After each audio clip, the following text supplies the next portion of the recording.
Naturally. Foot pain. Hey, Austin! Thank you for coming in. I got that foot pain. Oh, this hurts. I'm sorry that you're having foot pains right now, but I'm also really glad you're here. I am like so bound to whatever seat I am going to be in tomorrow. Oh yeah. Christ. Okay. We can get you like bandages or something. Probably. You can bandage it up. Yeah. I was thinking about that. I forgot to get bandages when that was one of the things I wanted to get like medical tape, specifically. Yeah. Puts in context. Good thing you got groceries online. Mm-hmm. I know I made a joke about it, but yeah, I'd hate to have you have to navigate a grocery store with a club foot from the 1920s from the coal mine working. Well, there's 3 Chromeo albums up here on your whatever the fuck. And one of them has just 2 dudes. The other one has a woman whose face is very clearly covered. And then the other one also has a woman who's just showing off her ass. Yep. Not really much of an ass. It's just I just already understand what kind of dudes these are. Yeah. Chromeo's just that dude. Yep. Seems kind of douchey. Kind of just a douchey dude. Seems pretty douchey. Yeah. Okay, what do you want to talk about? Got some good hits. Total douchey hits, though. Is he like openly misogynistic Jamiroquai? Pretty much, yeah. Yeah. I would say misogynist Jamiroquai would be something he would describe himself as. Or they would. Christ. Yeah. All right, sorry. I That's brought not you a in good here. thing. No. But I think he'd say he was. Same. You would take Jamiroquai as just as much a compliment as misogynist.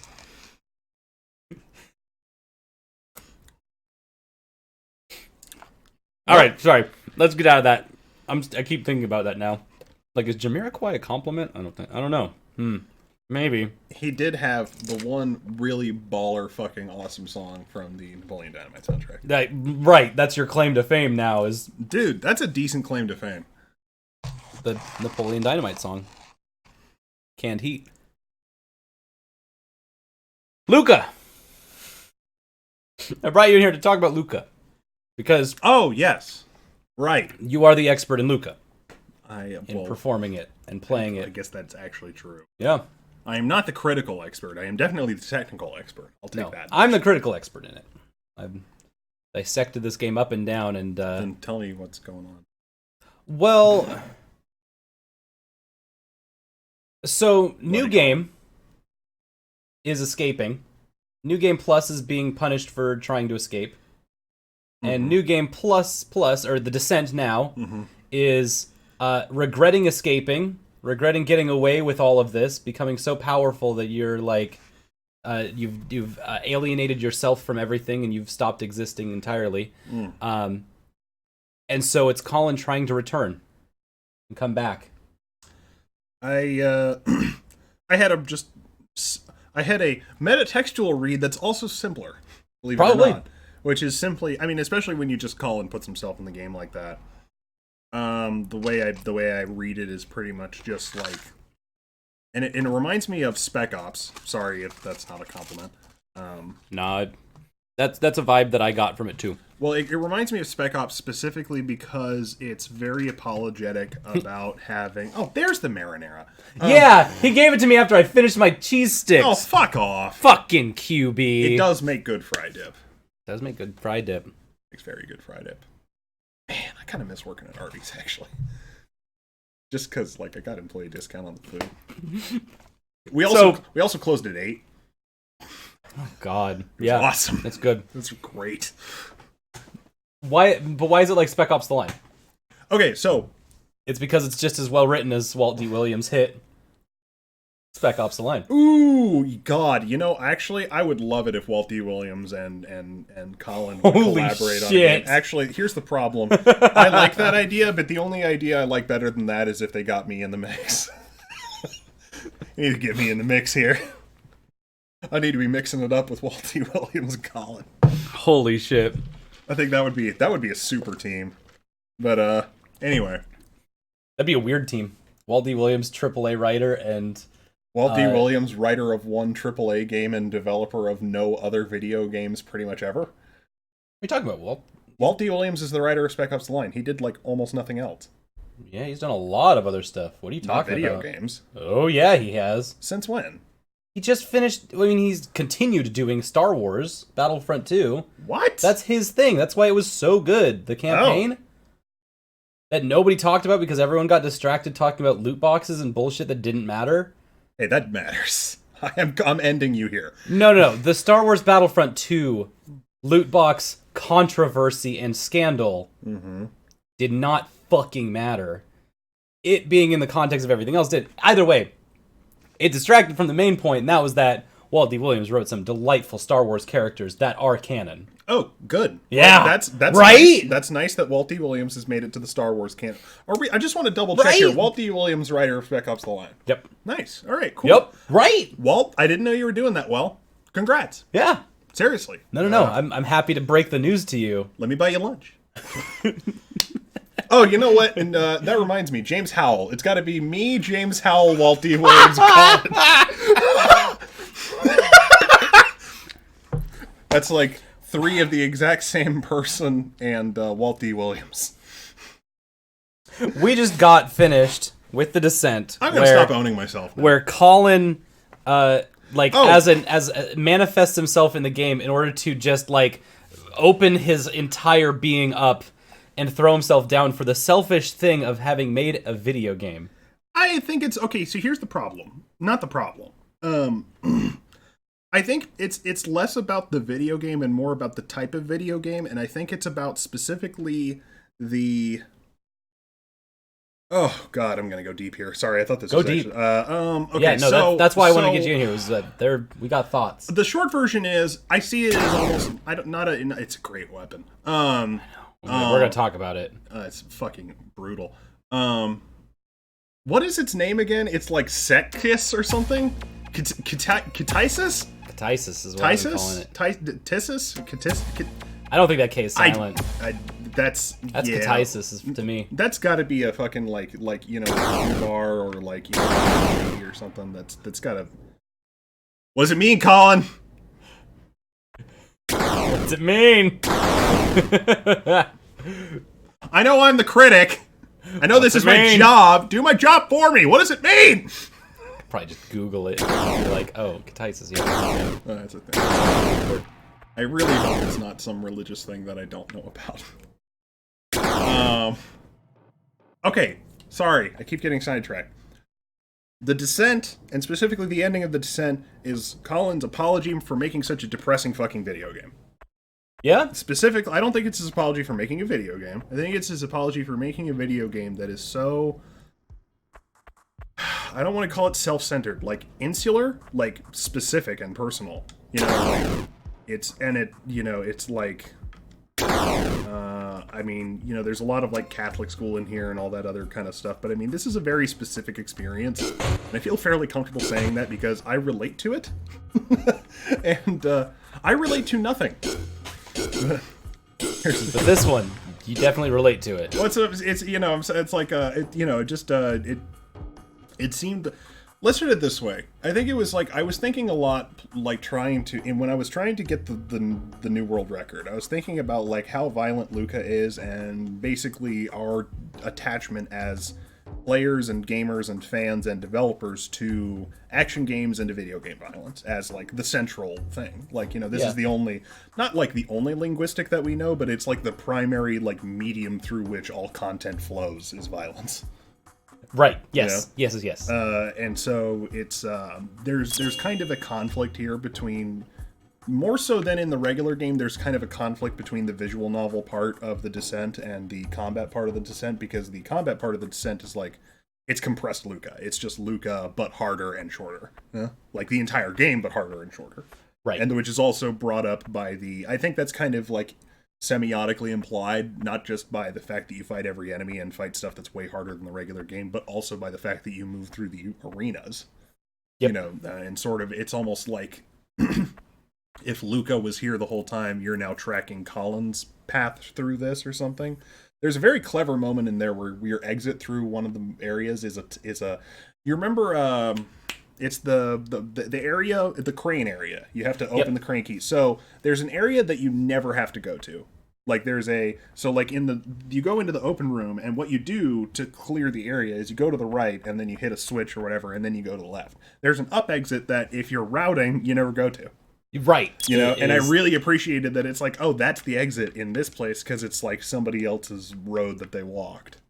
You know, there's a very strong feeling in the Descent that like you are yourself, but you're walking somebody else's pathway because they're trying to tell you their story or whatever the fuck, you know? Yep. It related very specifically to the feeling that it's just like, even when nobody's around you, there are forces working against you that are palpable and like literal, you know? Yeah, I think it's basically, it's like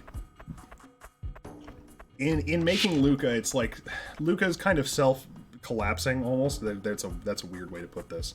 Where are you? I'm at the bad place where you talk to the guy and he takes all your stuff or whatever. Leave? This is right next to the Descent. Why is that on the right? Oh. Well, there's another building on the left. I didn't know that was there.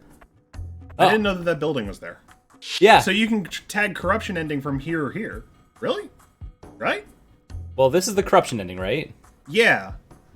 I can see the struggle in your eyes. You want to give into corruption. Okay, so I've never seen this other building. Let's kind of like go look at that a little bit.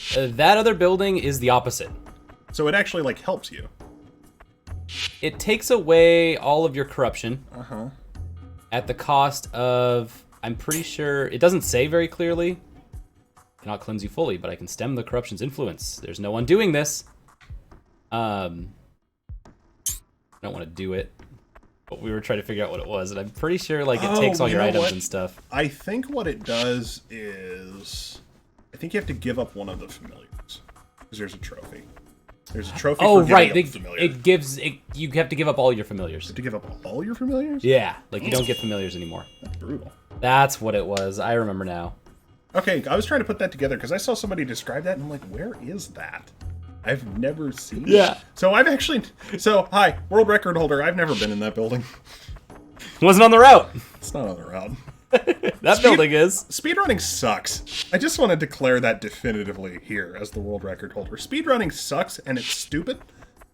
And it's a very good thing to do if you need something to demonstrate how much you hate yourself to yourself. Right. That's, honestly, LUCAH speedruns replace Dark Souls. I hate saying that. Speaking of places you've never been, I've done this. I've never been to this place. What? You've never done this? I just realized, like... Have you bought in the Plenary Indulgence? I literally just bought it. Hey, I don't think you'd be here. Well, welcome to Secret Boss Fight. It's... You can skip the scene if you want. I guess let's just quickly do this. Do you have the cool weapon? Oh, might want to try using the cool weapon. Yeah, let's use this new cool weapon. I don't...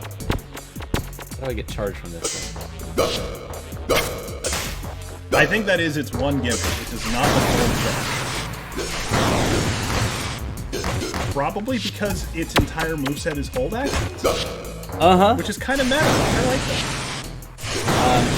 Yeah, I guess we're kind of getting into Katisa's talk here, which is the item that you get at the very end of this new DLC. Right. They just give you more items and turbo mode. Yeah, turbo mode. Okay, so I think here's the problem about turbo mode, and I am actually gonna say it's a problem. I haven't actually talked to Colin about this yet. That's the only problem. I need to know if you can earn turbo mode by beating the Descent and then start a new game at turbo mode. Because usually the way LUCAH works is that... Holy shit, this guy hits hard. Usually the way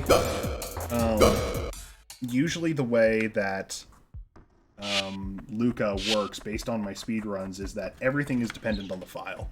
Like, if you've New Game Plused another file, that does not matter. You need to New Game Plus this file to actually get that. Oh. For example, challenge difficulty. You cannot access challenge difficulty from a new game. You have to beat the game to get challenge difficulty. Okay, yeah. That makes sense. So I'm wondering if you can play a new game here and get turbo mode. Like, if we can get turbo mode on a new game. I haven't tried it, but I'm also like...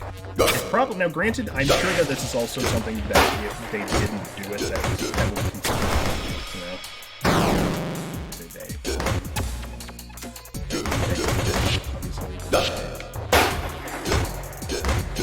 Also just transform. What is that? Oh, right, I know what transform does. Help.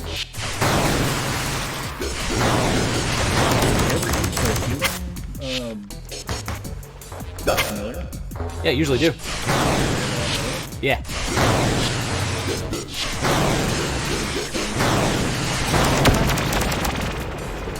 I'm just trying to understand this guy's, I haven't fought this guy before, so I don't even know what he's doing. He's just the hardest single enemy. So, you know how there's the one Harbinger, or the one Harbinger variant or whatever, that will do health?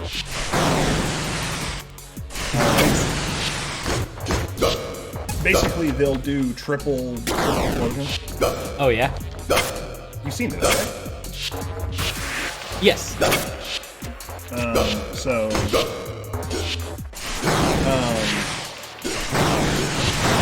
Yeah, that's basically what, like one of his bread and butter moves in this fight is I do that, but I'm also teleporting while I do it. So you think, because you caught him on his teleport, which is good against every other enemy in the game, that you're good, and it's also he also does that, so it's just a separate be constantly on defense. Landing carries. I like disconnected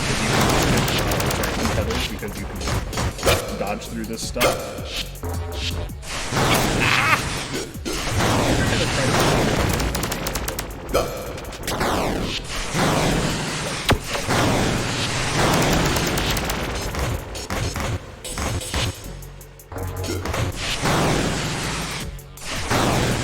Teleports are just... Oh, Jesus. Okay, yeah, that'll do it. Struggling. I should have probably, like, reset or something. Oh! I'm forgetting to use my resets. One thing that's really great about Transform. When you pop it, you, like, almost instantly regain your charge. Oh!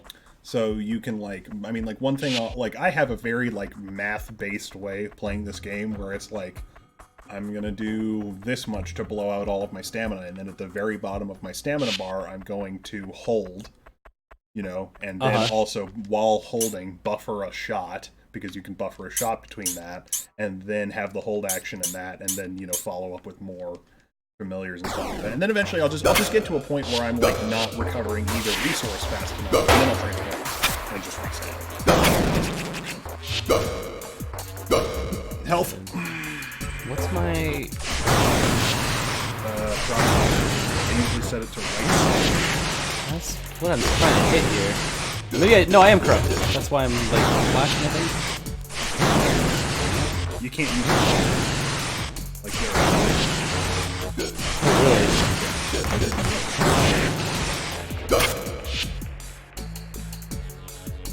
It's not that bad. And it's not the taunt button.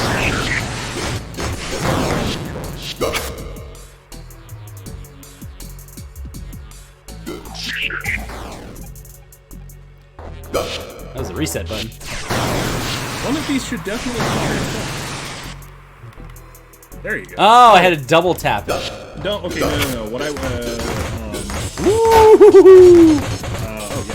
That'll do.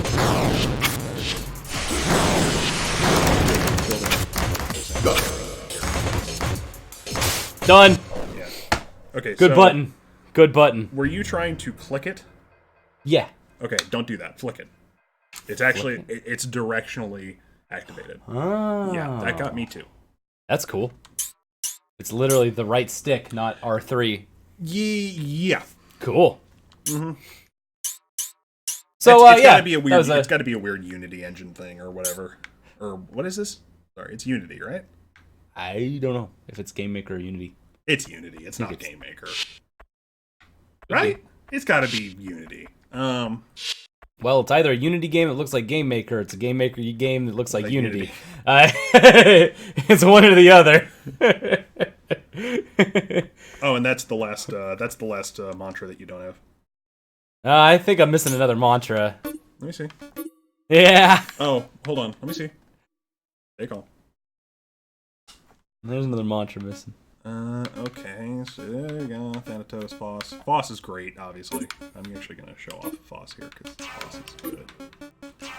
And then... Oh, yeah, you're missing Aqua. That's... Yeah, a lot of people miss Aqua. I'm missing Aqua. That sounds like a great one for me. It's also very easy to find. Is it blue?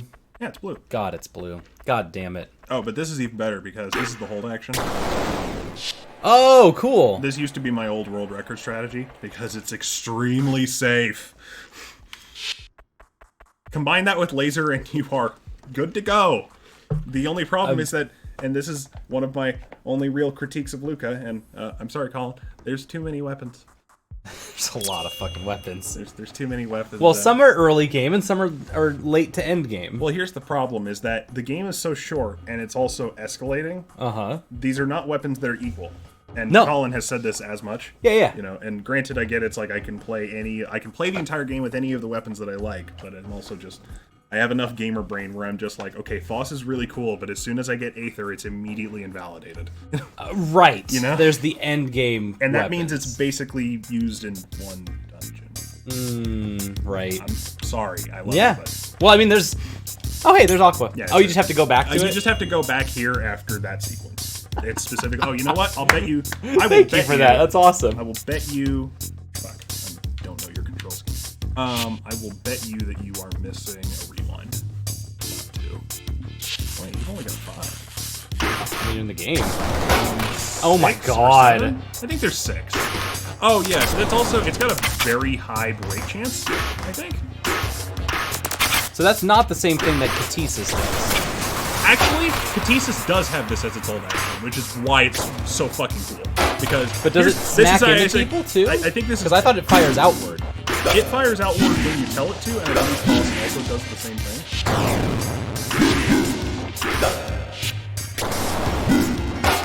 Hey, sometimes you just fire out a laser. You know? LUCAH face. Boom! Oh, fuck. Sorry, well, my controller's different. Yeah, your controller very different, although it's also Xbox, so... clear that, there's a rewind. I think that's the last rewind that you don't have, because I think there's 6 and not 7. Oh. No, I'm just gonna put it. Oh, yeah, just... Sorry. There we go. Keep in mind, Foss is the other one. Yeah. Colors. Summon charge. Good colors. Very good colors. So I mean, yeah, I think it's basically like let's talk more about endgame and what you saw with all of this. I also want to talk about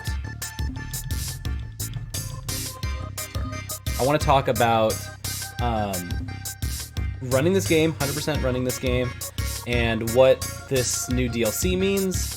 I also want to talk about the ending and the post-credits teaser. That is a literal thing that happened in this LUCAH game that I was not expecting. So all of those things. Let's start with talking about Katisis.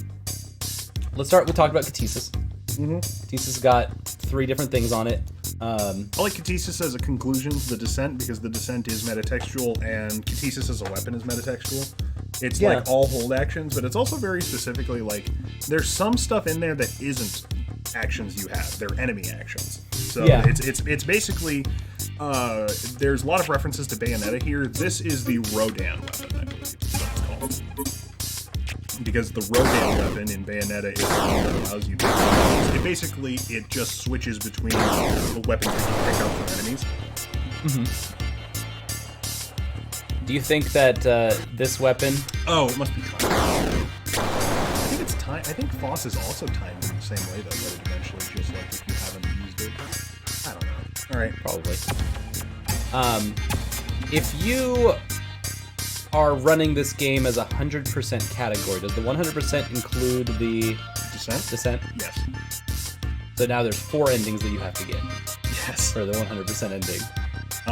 Thankfully, the one thing that's very, I would say the big thing that makes that good is that basically you just tack it on to the ending. I mean, you tack it on to the end of the game. If you do it after the third ending, like, you're pretty well set to do it. If you do it after the first ending, you're pretty well set to do it.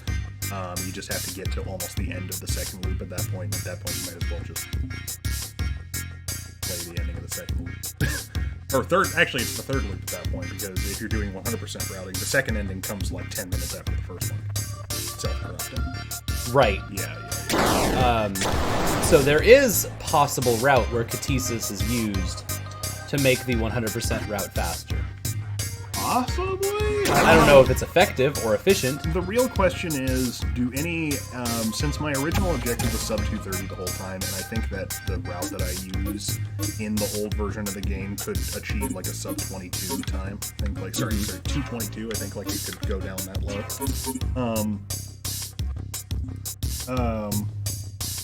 I would say that,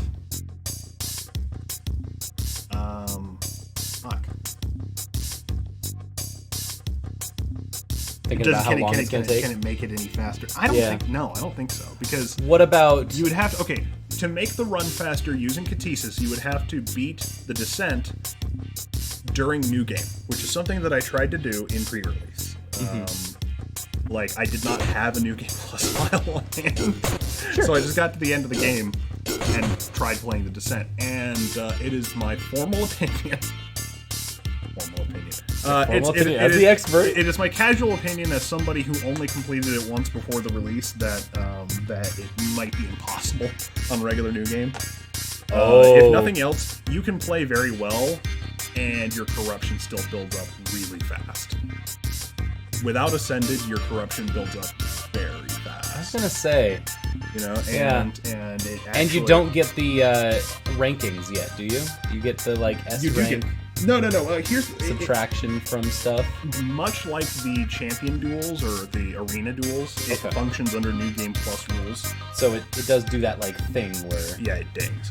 Ding. Yeah, it dings even in New Game, and it's worth minus 10% and all that. It's just I tried doing it 3 different times. In my opinion, it's very difficult. It's very difficult.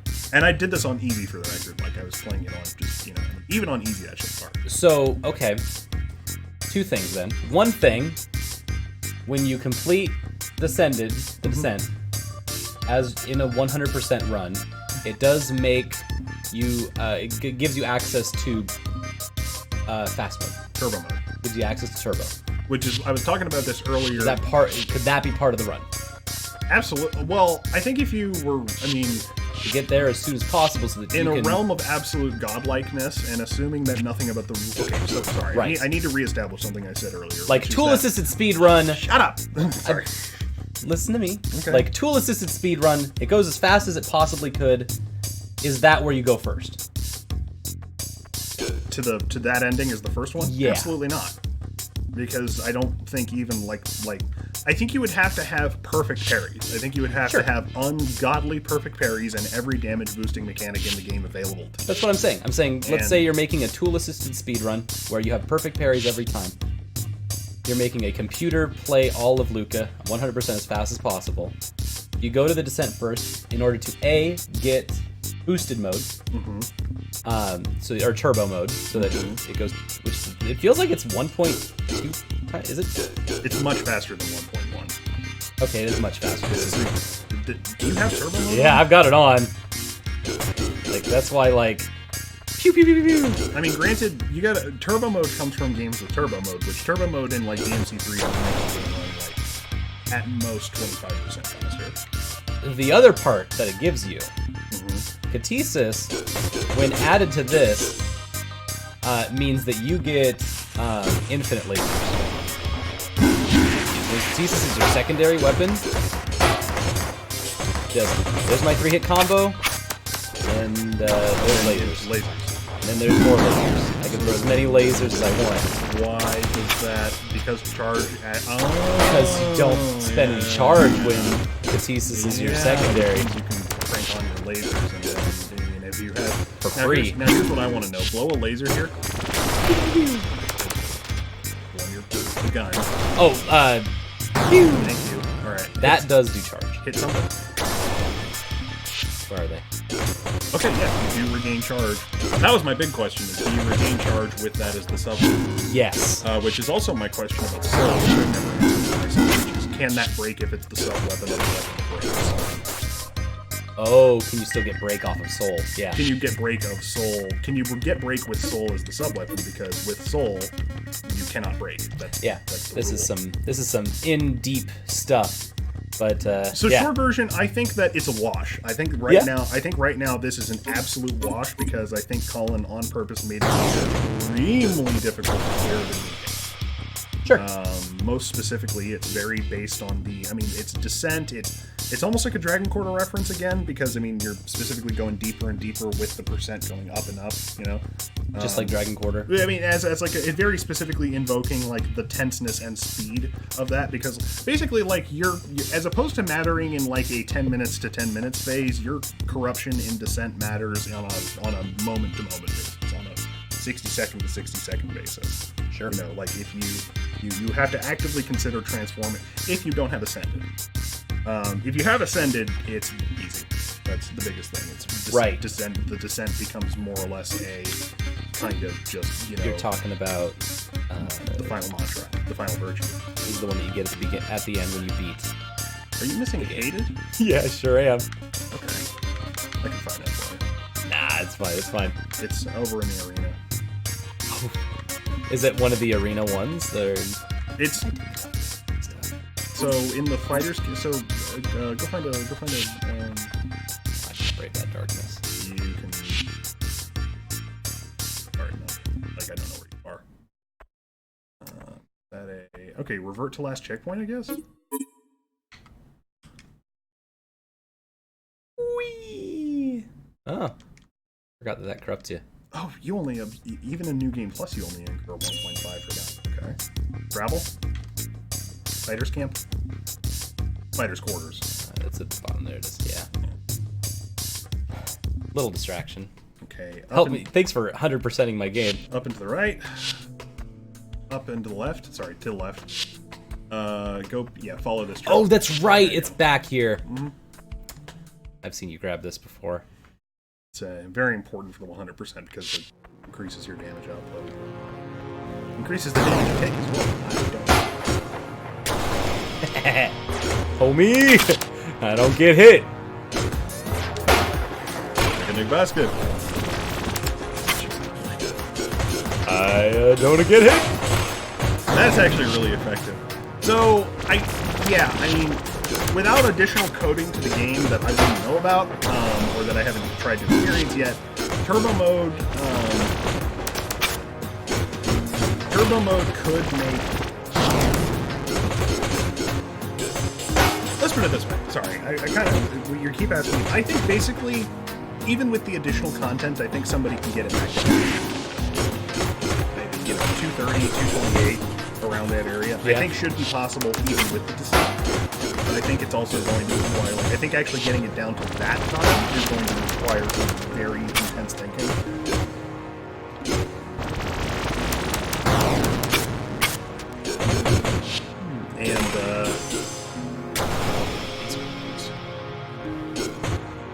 Well, that is the 100% run. The routing has now drastically changed, and it always required a lot of thinking. Well, the funny thing is that it's actually... I've overthought it. Everybody's overthought it. There were a lot of good suggestions about run routes that might be faster, but at the end of the day, the route that I used the first game is still the route that I use. Cool. Yeah. And... Clowning on clowns and potatoes. That is a very good one. So I call these guys potatoes. I call the jester-looking folks clowns. Oh, I always called those witches. They call them witches, yeah. They're like a little sorcerer because they do a lot of missiles. Well, because you run into them, like, specifically, like, your first encounter with a witch in the game is the untethered fight, where you just, like, you take the train to the weird station. Oh, hated. Yeah, there you go. Hey! I found it! Trophies! Trophies Hey, Pudding, what's up? Pudding! Folks are streaming this game, and the DLC just came out. So, we are actually in the middle of talking about the end game, post DLC, what it means to speedrun this game after DLC. Now that the Descent has added a whole bunch to you have more on your plate. Dude, it's really, you're overselling this. I think it's funny. I think it's funny that you're the 100% runner. You have the record for 100% speedrun in this game, and now the game's longer. It's really fucking funny. Colin's like, you got the record. But I made it longer. Literally, the only reason I got so deep into trying to get that record is because I knew the DLC was going to come out and that I wasn't going to be able to have a sub 230 time after the DLC came out. That was the entire... I mean, took way too long to hit sub 230, and quite frankly, if more people and stronger gamers were playing this, I'd be decimated by now. But... Maybe, yeah. I'm the guy who missed a building. What building? There wasn't a building there. That building on the right, nobody's ever been in that building. Sorry, Colin. Okay, so we talked about Katisis. We talked about speed running the game, what it means now. Let's talk about the... how did it feel fighting Colin as a boss fight? Oh, God, I mean, it was such a blur. Yeah. Honestly, I thought it was kind of easy. Yeah. The biggest impression, I don't think he's supposed to be that hard. No, he's not. Because the other thing is that he also, I mean, like, the last fight before Colin is, like, everything you fought in the Descent so far. And then when you fight Colin, it's, like, a lot of the same hardest stuff from the Descent he just calls up as familiars or whatever. Yep. That's basically, like, the one LUCAH endgame boss thing is to summon up friends. That's basically, I mean, there's nothing wrong with that, but that's like, that's definitely the patterned big escalation is like, if somebody summons help, you're really screwed. And it's all under the like umbrella of, I made these, so right. I can use them against you now. Well, that's the other thing is it's like, okay, so it's like, we have the duality of like, like, Colin made this to be cleansing, and I find it to be cleansing, and all that sort of other sort of thing. But it's also like just, I mean, it's brutally violent. I mean, in terms of like, in terms of like the depth of self-loathing portrayed here. Right. Yeah. And I appreciate how dramatic it is, because quite frankly, it's like it sets a standard that most games don't need to meet. No, it uses a lot of sound effects to make sure that when they say the loud part's very loud and the quiet part's very quiet, it is dramatic. Right. One of the other reasons I thought he would have played Terranigma is because Terranigma has the audible text scroll. Oh yeah, yeah. Which happens a lot in this game. Right, audible text scroll is very common. It's good.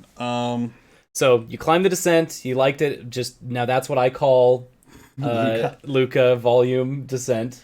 It's all the best hits. It's LUCAH the Bloody Palace, and I will say, like, one thing, it's like, so the other thing is also we could kind of put it in its context, which is that you haven't Let's Played these games or whatever. So the Descent is LUCAH's Bloody Palace or Witch Trials or whatever you would call those, where it's just, okay, game's over, beat some really hard combat encounters in generic environments.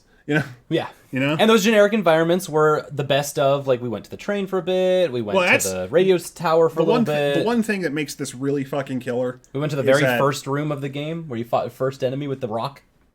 I thought that was funny as hell. It was one of the last ones, actually. Like, the second to last room in the Descent is that room with the rock. Well, one thing I love about LUCAH, actually, is that, like, LUCAH, like, reuses a lot of architectural shape.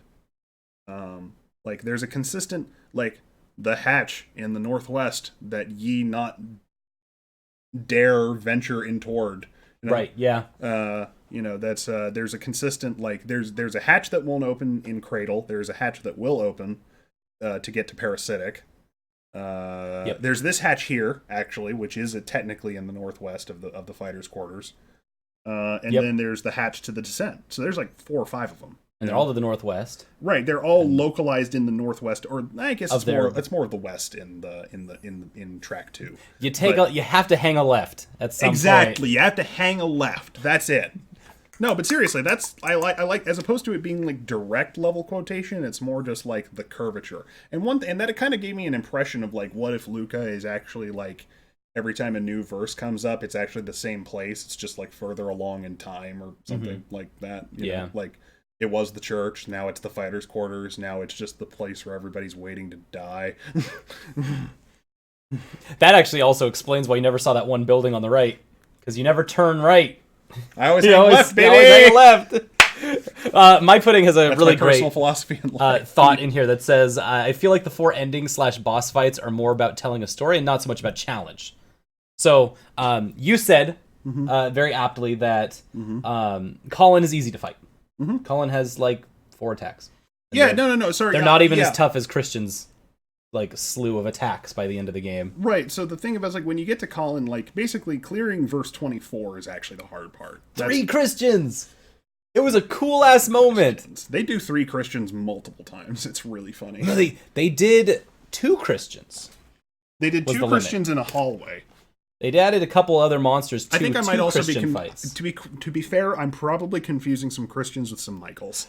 Exactly. Yeah, I was about to say, like, I did not realize... Did you notice that every time a Michael drops dead, it's the headshot animation? Did you see it? Mm-hmm. It's very funny.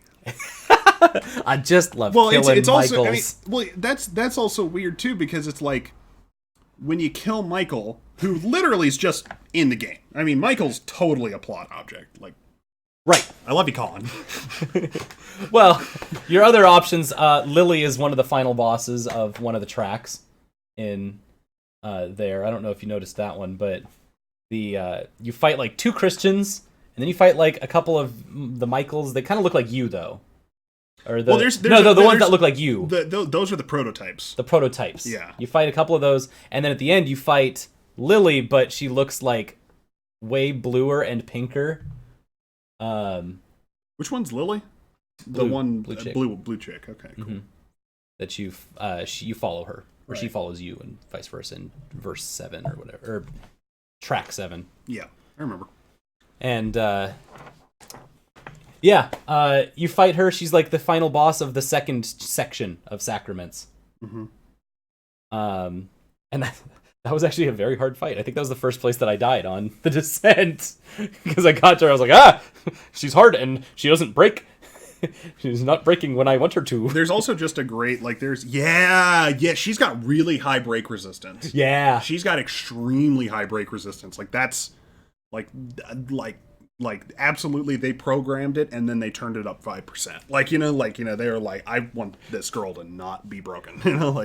Yep. Yeah. So, yeah, no, there's a lot of that. So, like, there's that. One thing I always thought was cool with the Michael thing is, like, when you kill the Michaels, it is still just the headshot animation. And so it's, like, as opposed to this being, like, a thing that's actually happening right now, it's more like a psychotic montage of events that have occurred in the past that you're now reliving. So that gives you critical distance, is what you're saying, from, like, all of the violence that you're doing to all of these Michaels and Christians. Is like, oh, well, he dies the same way that he died in the actual story of the game. So this is not the actual story, but this is a montage of feelings and moments. And... Well, what's happening here, like, I keep talking, like, there's stacked up stuff happening. There's, like... stacked up stuff. There's, like, okay, when you play the Descent, you're basically playing condensed LUCAH, as we've discussed. Mm-hmm. And then part of that condensed LUCAH is... So I'm going to have to use all of the helping tech because I am garbage at LUCAH. Yes! I'm also garbage at LUCAH, if that makes you feel any better. Oh, I want to, if you were going to read that. My pudding saying that I've been spoiled by the Descent, and you've come up with this astounding realization that you're going to have to use almost all of the helping tech, because there is a lot of good helping tech. I played it on easy, I used Untethered and Ascended, and I have only beaten it once. That's, I mean, it's not easy. No. I think, honestly, there's been a lot of contention between me and John in particular. John, over whether this game is actually difficult or not. And he's pretending that the game isn't difficult because, of course, he's a robot. And that's just I think he recharges his batteries by pretending that video games aren't hard. Thyre, we're calling you out, Thyre. You might think you're far away, but the internet connects us all, and I'm calling you out. And I'm closer. I guess. Anyway, The Descent is like, okay, Luke is a hard game. You know, Yeah. If you don't think that, you're being an asshole now.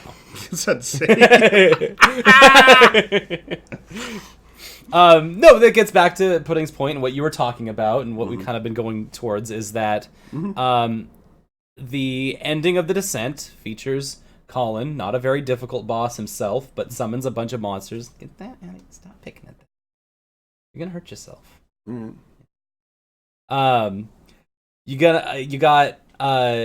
He summons the Messiah. He summons a bunch of Christians. He does the whole thing with a bunch of prototypes thrown at you. And all of those together, as well as a bunch of corrupted monsters. He throws he'll throw a kid at you, but it'll be like the corrupted version of that. Yeah, you get variants that you never see in regular game, like Devil Trigger Christian or shit like that. Yeah. And so, Viral says, Dark Souls is the easiest game I've ever played. I mean, I was gonna flip off the camera without reading it. Virals is being a little turd. I'm sure that Varials is being a little turd right now. Yeah. How many times did you die to the Anne Orlando Archers, Varials? Virals is just mad because they came up second banana on my top 10 games of 2018 to this. Did Virals make something? Virals did The Void Rains Upon Her Heart. Oh. Which was my second best game of 2018. Hi. Second best. The game's alright.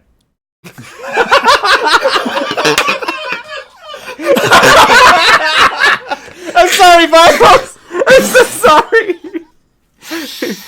Well, Here, I only died 600 times to those archers.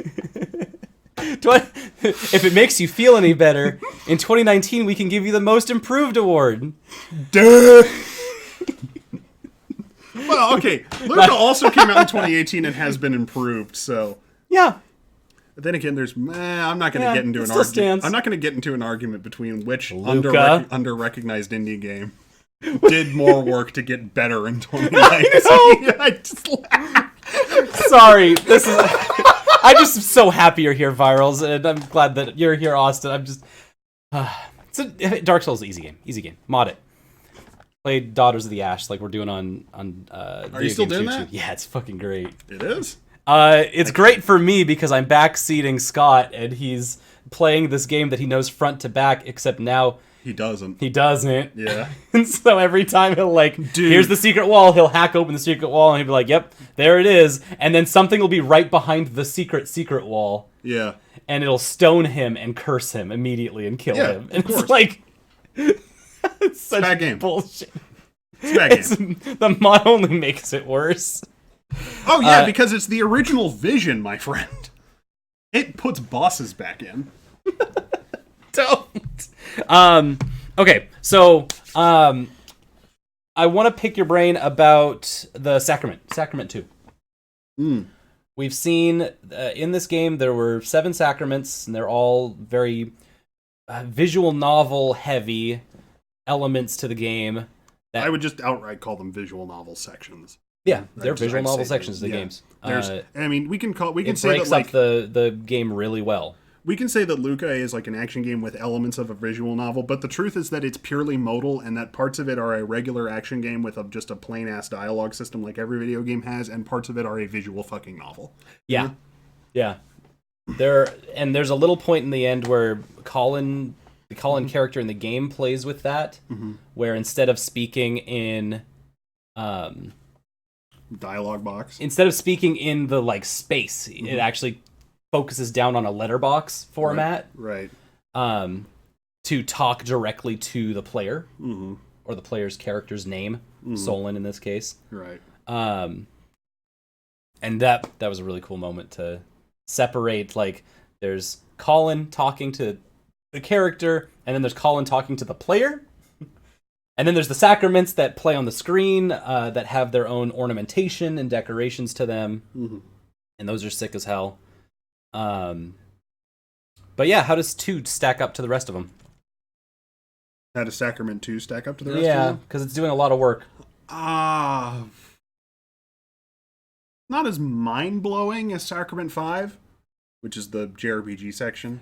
Yep. Which was like, oh shit, there's like fucking lore here. You know, like, you know? Yeah, when you play as like military people. Yeah, you play as a completely different set of characters. Kill like zombies or monsters or like, I think dead things. I think the implication of Sacrament 5 is just supposed to be that like it's just supposed to be that like this is real and happening to real people in real places. You know? Yeah. You know? Yeah. You know, as opposed to like this is a psychological journey into my brain. You know? Which is what 2's about. But 2 also does a lot of throwbacks to the other sacraments. Mm-hmm. There's a lot of times when they'll talk about what you are called and what they are called. Yeah, there's a lot of weird. There's a lot of weird, There's a lot of weird, you know, keep the ball away from the nerd over whose name LUCAH actually is. Right. You know. And there's talks about going to the forest, which shows up in the other sacraments, and there's talks about the city as a setting, as a location. Right. Even though in LUCAH, the game itself, there are no forests or cities. Well, there's no cities. There's definitely forests. The first area in the game is a forest. Oh, there are forests. Yeah, no, you're right. You're right. That's part of how I came up with that idea that maybe every time the game progresses, that it's just like further down the line, but it's the same place. Because like usually what happens is that you kind of like go down and then out and then back up. You know? Right. You know? Yeah. You're right. My Pudding says, side note, in a lot of the dialogue, it brings up the player name. And so they named their character LUCAH. And if you recall most of the dialogue, you can see how that name would be a little bit of a problem. So there was definitely a part where they say like your name and then LUCAH after it. Which Dude, would just LUCAH. say LUCAH. What have you named yourself, my dude? Does it do is it caps differentiated? It is. Okay, good. So if you do your all name's caps, your name's always in all caps. Oh, right? I didn't know if you could change that. I'm not sure about that one. I haven't been to the character select or the name select screen. I always make it blank because I hate myself. That's I'm adding that up to the game itself, and I'm like, wow, that is really sad if you just name yourself blank at the beginning of the game. I kind of made up a theory that it would make text scroll faster, and I'm pretty sure it doesn't at all. I don't think it does at all. But I'm just it doesn't do fucking anything. If you literally don't name yourself in the game, then like it lets you. Canonically, you have no name. That's incredible. I mean, I've said before, I'd because rather have a title than the name. I mean, if I was known as the Gunslinger, that'd be fantastic. Well, they constantly call you by the name that you create in this, and so if you create nothingness out of your name, like that just changes a lot of things, like the meaning of the game. It mostly just makes the dialogue a lot more like terse, you know, because like every time somebody would address you by name, there's a space. But not enough of a space that you really notice it, so it's more just like a bunch of, you know, so it more just like makes there be a comma in places where there should be like a noun. You know, like, yeah. You know, so it's just like, so basically it just makes everybody in the game seem even more rude. It makes a lot of sense because I always have LUCAH say nothing going through the Lethean. Just, I love the idea that like everyone's screaming at you, my dude, in all caps. My dude. LUCAH. LUCAH. Ark. My dude. Yeah. Can we buy the rights to Ark? What a good dude. Love that guy. Good dude. There was one other thing. Oh, shit. We got to talk about the elephant in the room. Christian. Mm-hmm. Oh, he's going to be in a new game? Yeah. I always thought, and I talked about this when I was freaking out when we beat it. I thought Christian was supposed to be this DLC. Was that you play like? Yeah, that's what I remember. that was a conversation I remember. It's supposed to be the Christian DLC. That's what we're calling it for months. And big swerve. Not only is this not the Christian DLC, it is the Colin DLC. Well, I thought the reveal. I thought the reveal, and I thought it was going to be really weird. It was going to be that Colin was Christian. Ooh. Spicy. Ooh. Christian takes off the yellow. Self-cessed, baby. Thank you for being here. Are you allowed to date? See you later. Are you allowed to date no C that you created? Yes, you absolutely are. I want to talk about this. I'm not fielding any more questions on this subject. Christian, though, its own game. Add a jump button, you coward. Add a jump button and do not add a launching mechanic. I want platforming. It's watching. The third eye. The third eye's watching. A little hop button that could get you over small gaps that were put into the thing. That'd be cool as hell. It's like this really cool Super Nintendo game I played this one time.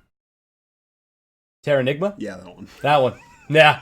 It's like it all comes back to Terranigma. Fucking best game. Yeah, no, if you could do a little hop that jumped over not only gaps, but also if you got into the red shit. You know, they put the like... You know projectiles do the like residue. You'd have to jump over. You could jump over the residue, or it could stick around longer and be brighter, and you could jump over it like lava. And you could have lava pools of residue as part of your level design. See, that's what I'm talking about. Yeah, I just like classic video game levels. I like places where stuff floats in directions for reasons. Jump button. Jump button. Button does the jump. Oh, yeah. By the way, the A button... I need to make this exceedingly clear. The A button does not jump right now, and it doesn't do anything right now. That's also the attack button, so rethink that. I'm saying I've got a face button that's not being occupied right now. I just want to make it very clear. I mean a jump button. If you make a system where I run at a gap, and then I jump over that gap, bad things will happen.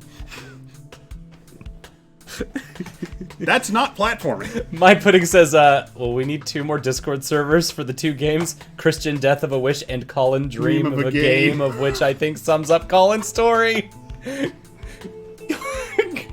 Christian Death of a Wish and Colin Dream of a Game. I fucking love that. Yeah, I don't know. I have no idea, because the other thing is also like, I mean, Colin has like real life shit. You know, so it's like, it's not like you saw a fucking release date in that thing. Yeah, are you supporting classic Meat Punks? Video games? I haven't donated any money yet, but I will try to. You don't have to donate money. I've got you covered.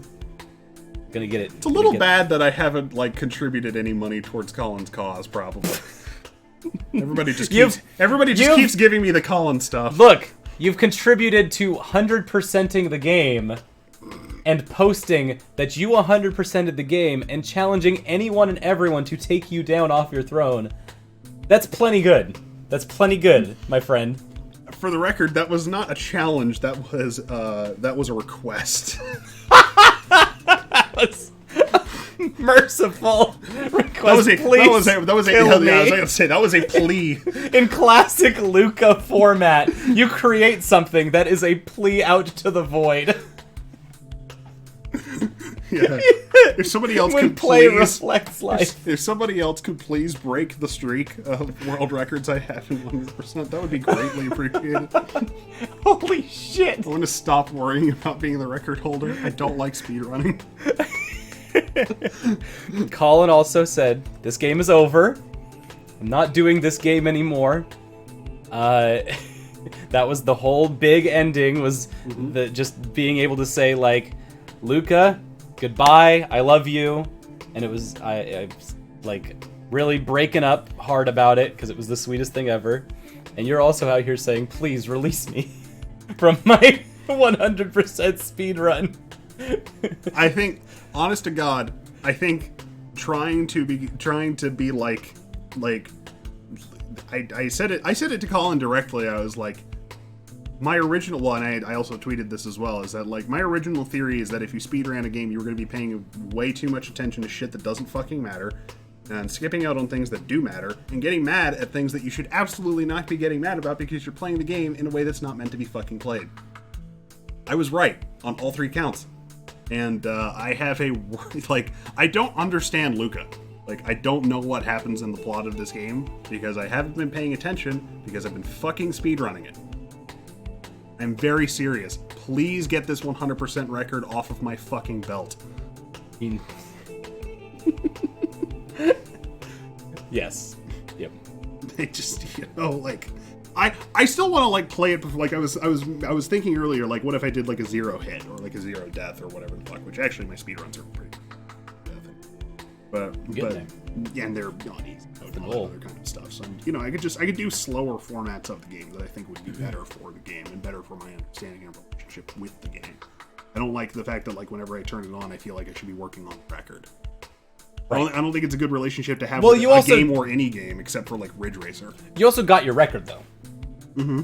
So you're free on that part. Like you sub 230. I did my sub 230, and that's part of why I feel very, very comfortable declaring this to be a totally like I should not have tried to do that.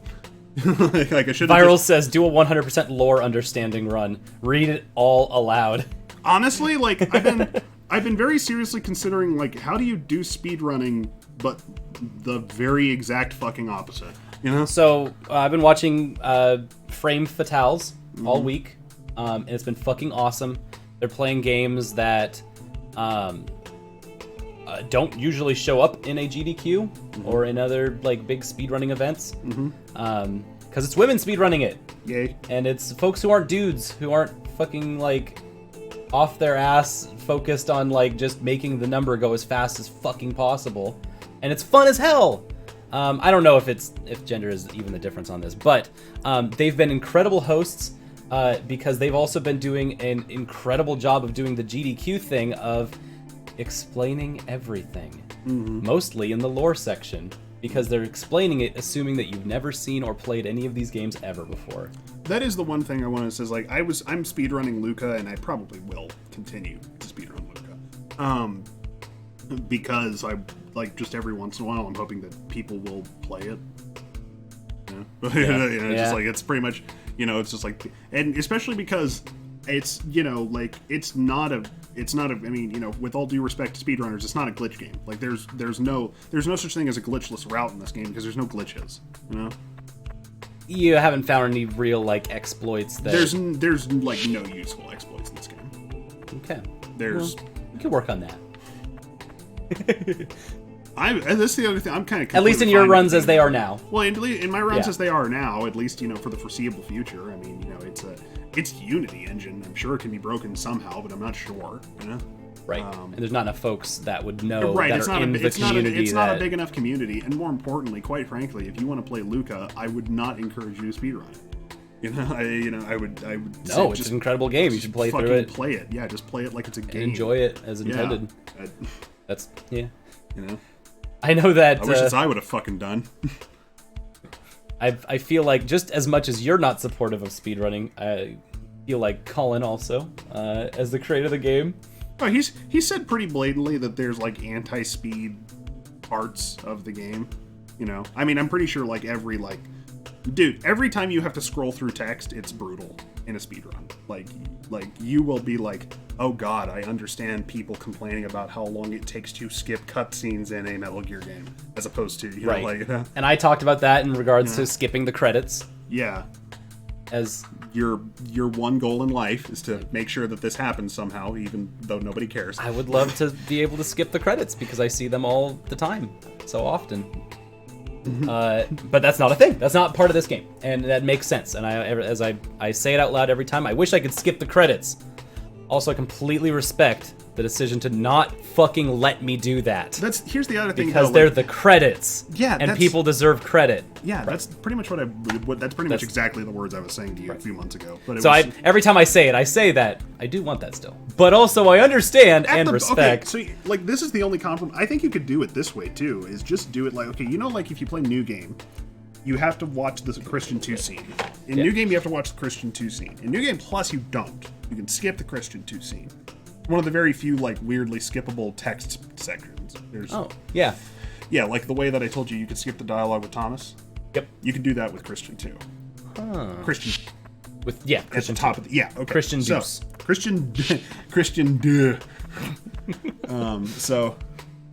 I've I'm in a tent. Yeah, there's some funny clips in this game. There's like you can clip through a tree. I've seen. God, I wish there were more branching paths. I just wish there was more of this. The gravestone. Yeah, that was down the left. there. It is. What were we talking about? I forgot. People playing LUCAH. I think eventually sub 230 will still be possible in the speedrun.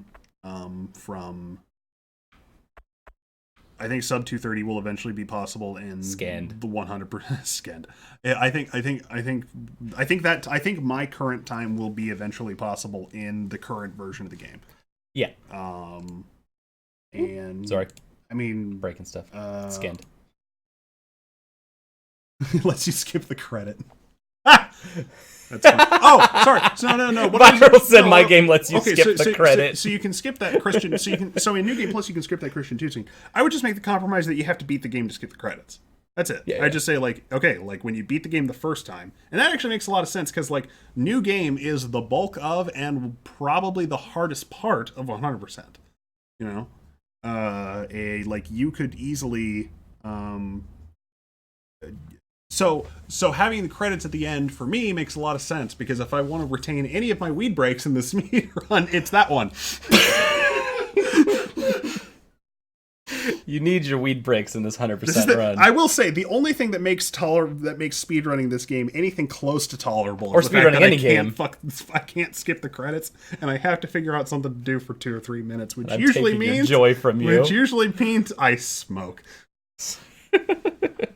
Smoke weed every day. That reminds. So I brought up frame fatales because last night I saw something that I'd never seen before in a speed run. Go ahead. And then I want to bring up this thing. I don't remember what the name of the game was, but it is a 2-disc PlayStation 1 game that's outset goal was to be better than Final Fantasy VII because the creator of the game, the creator of this RPG, hated Final Fantasy VII. Oh, fuck. They failed spectacularly. I think it's called Roman, something Roman, like Fallen Roman or something. It's a weird name, and it has a cult following. It's a weird ass game with a cult following. But like, this was the weirdest run I'd ever seen because it was any % run, all cutscenes shown. Beautiful, fucking awesome. It was great. That's all I really want from speedrunning is I want a category. Like, can we do all cutscenes? Performative categories. All cutscenes shown is a good category. That's okay. That actually really like within the language of speedrunning kind of justifies itself. Yeah, and it's not about it being itself a category that you have to run as much as it's just like, hey, we're gonna perform this game and we're also gonna talk and show you through everything in it because it was a 4.5 hour speed run, so it's long. Mm-hmm. And that added an extra probably 40 minutes or 30 minutes to it in total, but like it's fucking worth it. Cause you know what's amazing about the Xenogears speedrun might as well be called all cutscenes shown because that has like the slowest fucking text crawl in the world and it cannot be changed. If you ever need to get an impression of how unfinished Xenogears is, look at the config menu. It's lacking some very basic JRPG config functions. Viral says the only category that matters is nipple % in Mario Odyssey. How quickly can you get Mario to take off his shirt? Yep. It's awesome, actually. How quickly can you purchase the shirt? That's got to be what, like a 6-minute category or something? Like, how quickly can you get to the desert level? My pudding also second level. My pudding also brings up a great point. So, pudding, I want to tell you about something. So, what does pudding say? Pudding says when you beat the game, you can skip seeing my name all the way at the bottom of the thing. Oh, sorry, not that part. Going out of bounds from before they were patched did literally nothing besides run through the darkness. So. Oh. I actually found a similar out of bounds glitch in the Descent and pre-release that I told Colin about and Colin fixed. Nice. And see, you're already paying for yourself. I guess that's true. I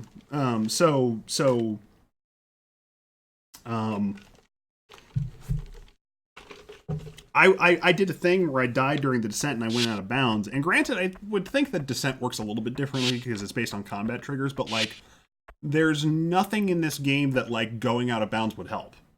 Like there's not like, okay, so like the way video games are coded obviously matters. Like, there's not like you don't get cutscene triggers by walking through doors most of the time. You understand what I'm saying? So like, even if you out of bounds an area and we're able to skip to a new area, like I'm thinking it's like not only are there no real glitches in this game, but when you think of the traditional stuff that makes speedrunning fast, like really, like it's like going out of bounds and then what's the memory rewrite. Yeah. And I don't think there's like no item use in this game, so I don't think there's any way to even execute memory rewrite, because you would need every game that has that has a system where you use items. Right. Like Zelda. I think Metroid's got a bit of it. Most famously Zelda. Pokemon's. Pokemon's has got a lot of it too. Yeah, a lot of memory rewrite in Pokemon's. Yeah, no, so it's just, there's like, it's one of the things that does make it cool as a speedrun is that as a speedrun, it's mostly just being good at it. You could go out of bounds, but like, where would you go? All of the pathing is in straight lines already anyway. Well, it's even better actually, and here's the thing, what's even better actually is that Colin, I think part of the other anti-speed part of the game is that there's like virtually nothing in LUCAH that's like, you enter here, you exit here. It's always you enter here, you exit here, you enter here, and you exit here. There's lots of like slightly off stuff. Mm-hmm. Basically, I've lost a lot of seconds on level geometry because I hit the angles of attack on the exits wrong because it's beautifully designed to be anti-speed running. It's got those like, what do you get? To be honest, it's like I get very angry when I get caught on like what I guess gamers would call a jaggy. I know. I hope they don't. No, you bonk. Yeah, I bonk against stuff, and I'm just like, and then I'm just like, thank you, Colin. Thank you for not letting me be faster. Yeah, that's what they are. Yeah, there's speed bumps. Speed bumps. That's great, actually. Just gotta go 20 if you want to get through this, or else you're gonna bottom out and sound like an idiot, and all the school kids looking at you are gonna laugh because you pulled out of the parking lot of the school too fast, you idiot. I do that all the time. You work at a middle school. Speed bumps. I think I'm out of questions, I guess, about LUCAH's I wish I had a bigger critical analysis to offer of the Descent and what it means for the story of LUCAH. Unfortunately, I have decided to squander my best talent as a human being, which is understanding video games. And squander? It's a conclusion. It's just an ending. You say goodbye. I love you. No. I'm saying because I don't really understand most of what happened in LUCAH before it, I don't quite understand what happened after. Not understanding LUCAH is totally fine. This is exactly what I tell everyone who plays LUCAH is you don't have to understand it because a lot of the language is in tone. A lot of it is just loud noise, soft noise. I do get that. Nice picture of forest, picture of the city, and the word smog. Like, it says a lot more between the words sometimes than what the words themselves may say when you read them in a straight line. Yeah. I would say that's kind of the way I put it for folks. The other big thing is that, like, LUCAH has a very unique category for itself in that it is the only... it is the only, and I will say this broadly, traditional action game. Okay. That's fine. It's like the only traditional action game that will like. It's like the only like traditional action game that will like wonder why you're sitting there and playing it. I was going to say something a lot more direct, but like it always is. Even in the new game and new game plus, all of the endings at some point are like, why are you playing this? And not like in a like you shouldn't be playing it kind of way. It never feels condemning. Not because the game itself is bad, but it's more just like I mean, like the whole angst expressed by the Descent is just like fucking world we're living in right now, and I made this. You know. That's sad. That's pretty much the vibe I get off the Descent is like I needed to make this for myself, and I'm also acknowledging that it does nothing for anybody else. 1 year later, people are playing this and going, what is... this makes me feel sad. Mm-hmm. And Colin in turn goes, wow, I made people feel sad in a sad world. Mm-hmm. Shit. Yeah, there you go. I think that's a really good way of looking at it, and it's also, like, that's kind of... It's what happens to anybody who makes something that's genuinely fucking bleak, which LUCAH to some degree is bleak. I brought us here because this is the least bleak character in the whole game. Probably. Although, doesn't they have a sword stabbing through them? Maybe. Because that does not look like a scabbard, because if it was a scabbard, that would be on the other side. I always thought they were just holding their sword by the blade. Because they're badass. I'm not saying I don't believe you. I'm just like, I don't know how to read this art. It's LUCAH, baby. That's okay. Here's the other thing is also, I mean, like, I can't say this enough, is that LUCAH looks like, I mean, you know, it's you remember Super Hexagon? Imagine if Super Hexagon had a plot and you also could see what the fuck was going on. Welcome to LUCAH. Yeah. It's minimalist. Well, I'm saying when we say minimalist, I literally mean like there are exactly enough scratchings on the screen to indicate what's going on. To indicate objects and things and their contexts, and not a lick more. Well, it's also not a like tiny itty bit more. It is like running Doom on the lowest quality settings. It's like there's the hitboxes, there's the damage things that hurt me, and there's some characters have faces, right? So that I can see that they're people and not enemies. Like the bare minimum. And that's why it's so special. It's really fucking is. The only like decoration is literally the floor. I like the way that they depict the, like, you know, just the way they use scratches to depict, you know, dirt floor, or just, you know, it lights up when you go close to it. Yeah, you know, just awesome. Yeah, the luminescence around LUCAH is really funny. Just it's really funny how every video game character is just a perpetual source of bloom lighting. Yep.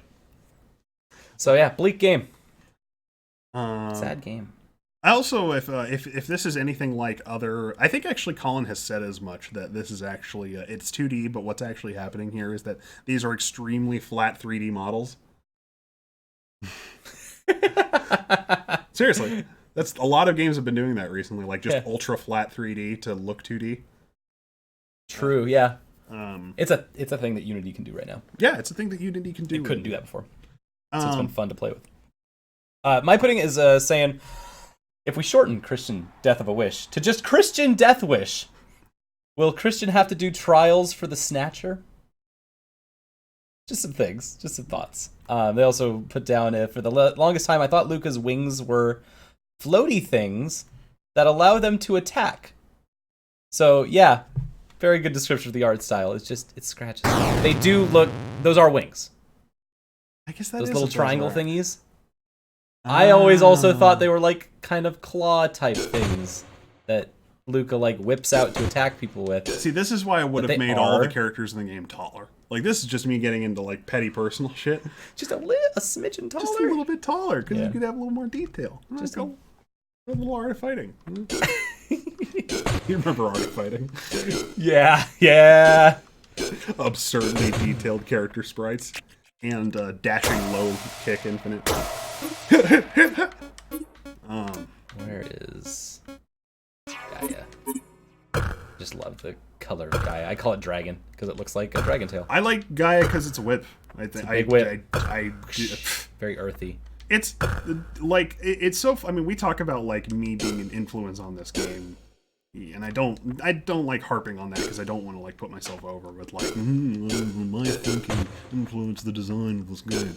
But, you know, like the break weapon is, or sorry, the Gaia weapon is so like, I mean, I don't know about it being green, but it's just like, it's a whip, it's mid-range, it's reasonably fast, and it's also the thing that accesses the mechanic that actually makes the game go.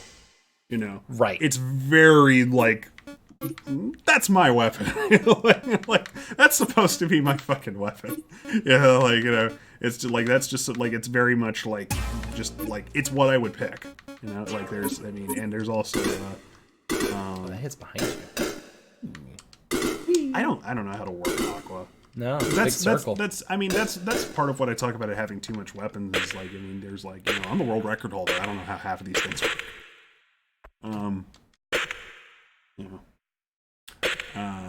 Yeah. I don't have any charge. I guess the big thing I would come from with LUCAH is that it's like with LUCAH, it's a very personal experience, and that like The dissent doesn't really go in on any of the things that Colin was angry at externally. It just kind of goes in on like what this has done to him as a person.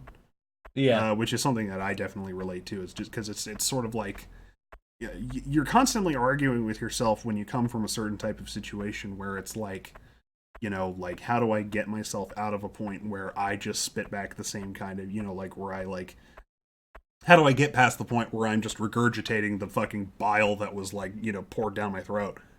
Yeah. You know? It's like, how do I actually process things and, you know, make that stuff go out the other end? Yeah. How, when the world is so bleak, how do I, as someone who's trained to be a critical thinker, process all of this? And not even stop contributing, but at least stop feeling bad so that you don't make things that make things worse.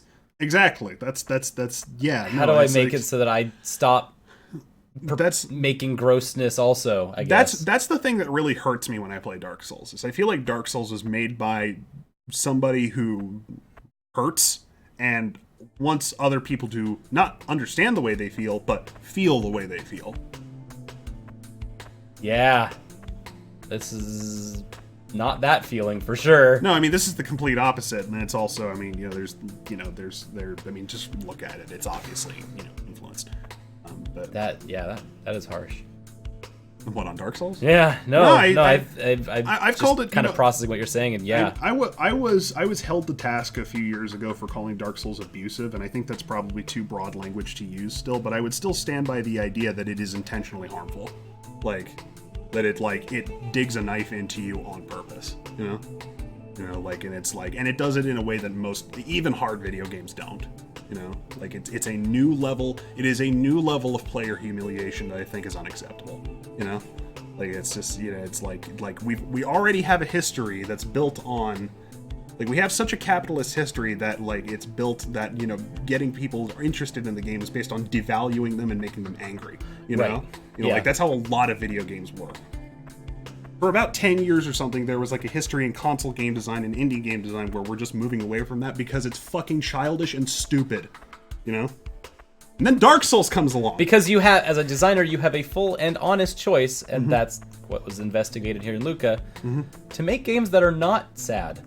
You can make a game that is fun, that people enjoy, and Dude, that this is why people keep going back to reflects a Nintendo. better outlook and a happier outlook on life. Yeah. People keep going back to Nintendo because it's just like, oh yeah, you can just make games and not be a malevolent motherfucker. There's a lot of video games out there that are just plainly malevolent, and I feel like at least this game kind of expresses a hurt that is not. It's like.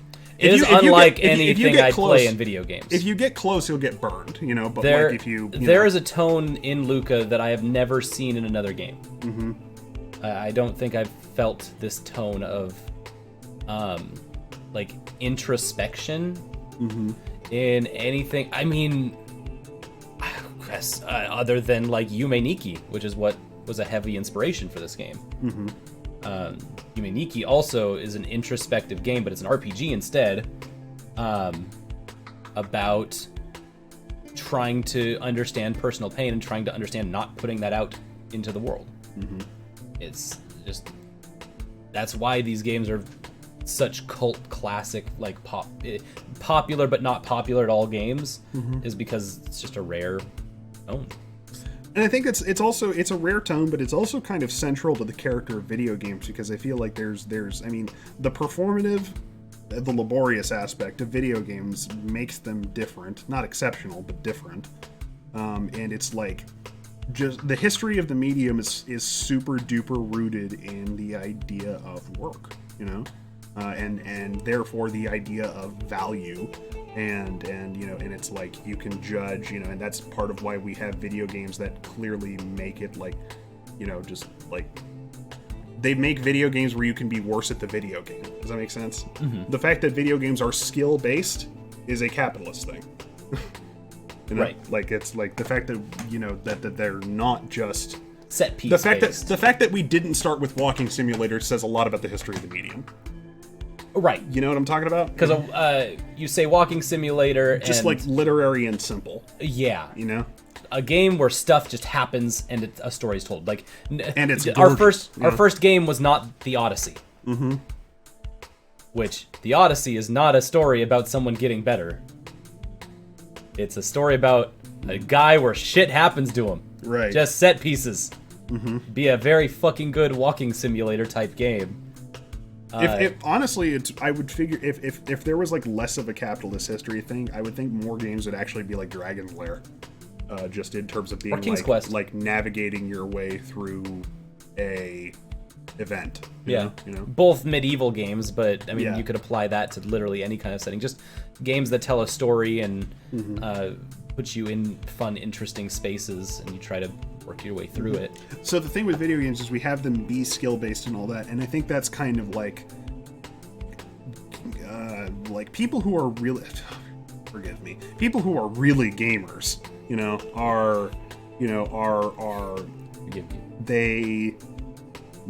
I don't know if it's not like they like it, but they understand and work with the value system of video games. And that usually kind of entailed, like, it's sport-like. It's, to be good at video games is a sport-like pursuit, which is nowhere near as valuable, nowhere near as impressive, and usually doesn't develop as much personal growth because you don't have to really exert physical labor to do it. But like heavy physical labor, at least in the sense that makes you sweat and tired, and that can make you stop it before psychological exhaustion does. So there's more set limits. So it's like, so LUCAH is by and for fans of the most judgmental and performative based action games. Like the whole let me show you how to be beautiful, like the whole S rank system and all that. It's like video games have always been judgmental, but character action games are fucking exceptionally judgmental. Okay, yeah, I see what you're saying. Character action games are fucking exceptionally judgmental, and the Dark Souls kind of stuff that it's pulling is also just a brutal thing, and so it's like this game, and The Descent in particular, is about working through the psychology of like video game judgmentalism to some degree. Yep. I'm pulling very broad strokes here, but it's also like, I mean, like, you even have you have to be good enough at the video game to talk with Colin at the end, Right. Like, you have to dive deep enough into his own... Which is what Colin says. I think even Colin would say this. It's like... In the game character Colin also calls you out, being like, we know why you're here. It's because you want to see the hardest thing. Right. You're here because you've mastered. There is like a weird line. Powerful. There's a weird line where he's like, "You've mastered the rest of the world," or something like that. Yeah, I remember that. I don't want to get too far down this rabbit hole because we could spend a long time here. But Virals does say, I wonder when they started making games be pure skill based, which does remind me of your article on Miyamotoism. The skill Miyamotoist design. Well, that's a whole rabbit hole. I know it's a whole rabbit hole. Just the quick spark notes being, Miyamotoist game is a game that it wants you to beat it. Has a front to back, a beginning and a conclusion that is a final like game over the end conclusion. Right. And designs itself in a way to teach you to play it in some kind of skill curve. And that was in a direct reaction to the arcade industry, who made games that they did not want you to complete. Yeah. That did not have stories, because that would be foolish to put a story in a game that sucks all your quarters out of you. And I mean, Miyamotoism influenced the arcade because you could eventually then beat arcade games, but I mean, Yep, Dragon's Lair being an exceptionally, like, weird exception, and that game does have an end to its arcade loop. Right, but we got to compare, but like, let's go even further back, like, games like Asteroids just got harder until you got murked. Missile Command is the definitive example of this, because it actually has a bit of a scenario design where it's like the nuclear apocalypse. Yeah, and so where it's you literally cannot just save the world from nuclear apocalypse. Yeah, and I think that's, I come back to Missile Command a lot because it's like the bleakness of Missile Command is really kind of prevalent still in video games. And like I think that's the thing is like when you're somebody who's been tasked by a corporation to make something that people are interested in, but that doesn't alienate people and that keeps people interested, but doesn't, make them quit, and that, they can get all the way through it, but not too fast and all that sort of thing. It's like pretty much inherently when you're juggling the commercial interest of making a video game with the thing that you actually want to make, it can get bleak. It can. I wouldn't say that it would make a Missile Command though, because no. Missile Command is a very particular design, but it's like I think it's like it has a very personal vision, but it's like there's other comparable examples of Asteroids would be a good one of just it's like it just needs to get harder until they die because what are they just going to pump quarters in this machine forever for one? Yeah, you know what? That's a good point. If you put Asteroids as your starting, your North Star on where video games come from, then I guess Viral's answer is, when did they start making games be pure skill-based? Well, when DARPA invented video games. Jesus. When Space War came out, I know engineers wanted to have a good time and play a video game. They made this little application on the original computers. Sorry, I've been wanting to address that in my own work. That's the other thing. It's like the earliest history of video games is still people who have computers doing something else with them because they don't want to do the other thing that they do with computers. That's pretty much the entire history of video games, is us trying to find something else to do with computers. To turn our labor into fun. Right, yeah. And so play. that's part of why our, it's like it comes from, it doesn't come from authors and poets, it comes from engineers, who are trying to figure out how to make art. Or at least a distraction from being a DARPA Exactly. person. Yeah, no, you see, it's like, yeah. I've made this computer. We can now track our enemies and their invisible nuclear submarines. I think, like, video game violence Let's make a video game now, please. like video game violence is, like, it's so central to the history of the medium, and it's also, like, I don't fucking... Sorry, we're down the rabbit hole. We're really down the rabbit hole. Do we want to come up? I can give us a rope up. I would just conclude in saying that, like, this is clearly meant to be an acknowledgement of... I think we can say as a conclusion that, like, the Descent is very much clearly saying, okay, I've maxed it out, we're done here, I'm moving on. You should also move on, And also, I've got a new game coming. Well, the more important thing is, like, okay, it doesn't undercut that at all, but there's not going to be new content for LUCAH. I mean, LUCAH is finished. The one thing that was holding, the one thing that was kind of made, like, and this was a really smart plan by Colin, by the way, to release the game and then to release a set of content for it a year later, and then to just have that. I think everybody, even indie developers, should probably consider this, just because you can always get the initial group of fans to just keep waiting for the update, so like anybody who gets hooked on is going to remain intellectually interested in it for at least 12 months. Yeah. That's how you take up space in the discourse. Speaking of, where can I find your Miyamotoist article? That would be at medium.com/Austin-C-Howe, I think. I'm not particularly sure about that, but I know it's on my Medium. So if you look at my name, Austin C. Howe, on Medium, you should be able to find it. That goes over a very basic history, but what I try and do in that article is basically talk about what changed when consoles happened, because there's very much like... I would say that the earliest versions of narratives about video game history are like, there's video games, and then we have cinematic blockbusters in the 90s.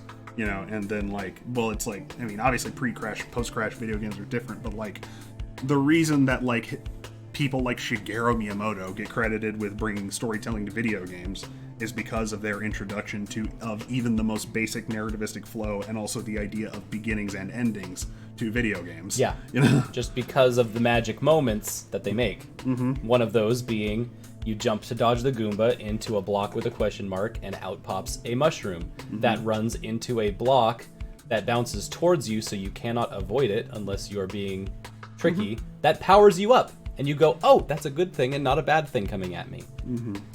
So, yeah, no, it's earned, but also it is a lot of credits. So, I like that you have this term called Miyamotoism that over-embellishes that credit in a major way. What? Well, not over-embellishes, but, like, leans into it. I guess it leans well, into I guess the discourse in an important way. It was either like you either have to attribute this kind of design to Miyamoto or Hori, basically, and I'm not going to attribute it to Yuji Horii. Not out of disrespect. The Dragon Quest guy. Yeah, not out of disrespect to Dragon Quest guy, but like his field of design is entirely different. That's one big thing, because like action games need to be designed around the idea that you cannot get hit. You know. Mm-hmm. RPGs are inherently hostile to that. Like, you have to be able to get hit in an RPG or it doesn't fucking matter. So, I've got one last thing about LUCAH. Yeah, please let me conclude this on a satisfying intellectual note here. I wanted to, before I left, I want to make sure I figured out where I found your website. Help me. Help you. I've got you. LUCAH, Born of a Dream. Mm-hmm. Subtitle being Born of a Dream. Mm-hmm. We finally found out what the dream was, in a very concrete sense. Summarize for me. The game itself? Colin says that making a game is a dream. Mm-hmm. And that Christian will have a new dream. Mm-hmm. That's all his own. Mm-hmm. And that's what like my pudding in chat has been saying is Christian Death of a Wish is different from LUCAH Born of a Dream. Mm-hmm. And the ending talks a lot about this being a dream that Colin needs to wake up from 1 year later. Right. And so I just kind of thought that was an interesting thing that I wanted to, like, we finally get something concrete about the subtitle of this game 1 year after the game has actually been released. And that's that the dream that LUCAH was born from is the video game itself. Okay, here we go. Sorry, I got it. I would say that the Descent is also kind of like LUCAH Born of a Dream. You know, basically, it like the Descent. We all thought that the Descent was going to be the Christian DLC.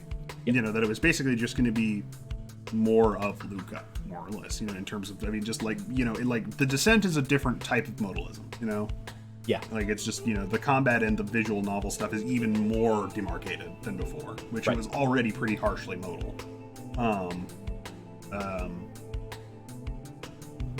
Basically, I would say that it's like, I'm not saying it's like an acknowledgement of failure. That would be way too harsh. But it's more like after having thought about it for a long time, acknowledging that although every single thing in this game is like psychologically like very heavy, basically it's like every line in this game is almost meant to, you know, I don't want to say trigger somebody, but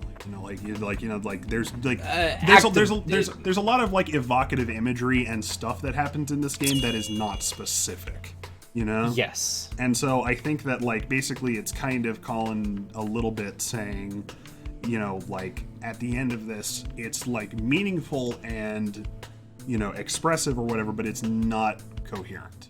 Basically, I would say that it's almost like an acknowledgement that there isn't really much of a clear narrative arc here, and that you shouldn't. I see what you're saying. Yeah. Basically, it's like him coming out and saying, I made this when I was really angry, and I'm not sure what the point was. These sound like very harsh criticisms, and I but I think those harsh criticisms are kind of embodied in the text. So maybe there's an element of like, what was I doing making this? And my pudding says that like, so all games are dreams. So are we all asleep? Which I think is honestly a valid reading of that. I think that's kind of what you're saying in a way.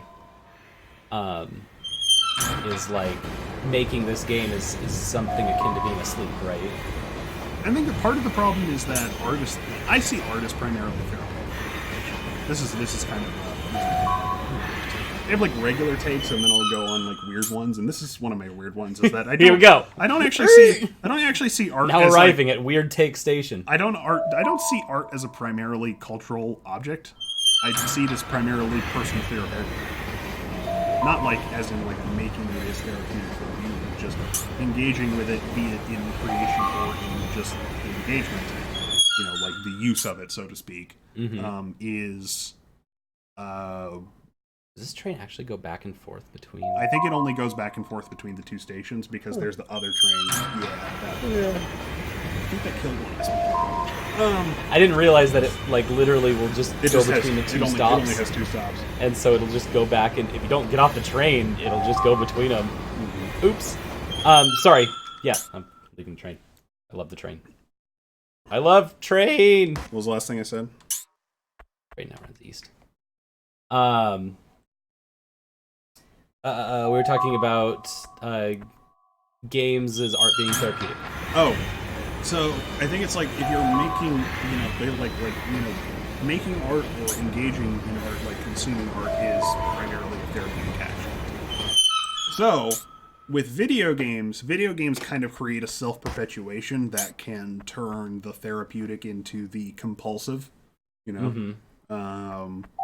or just, there's something necessarily about video games that we just haven't necessarily figured out yet.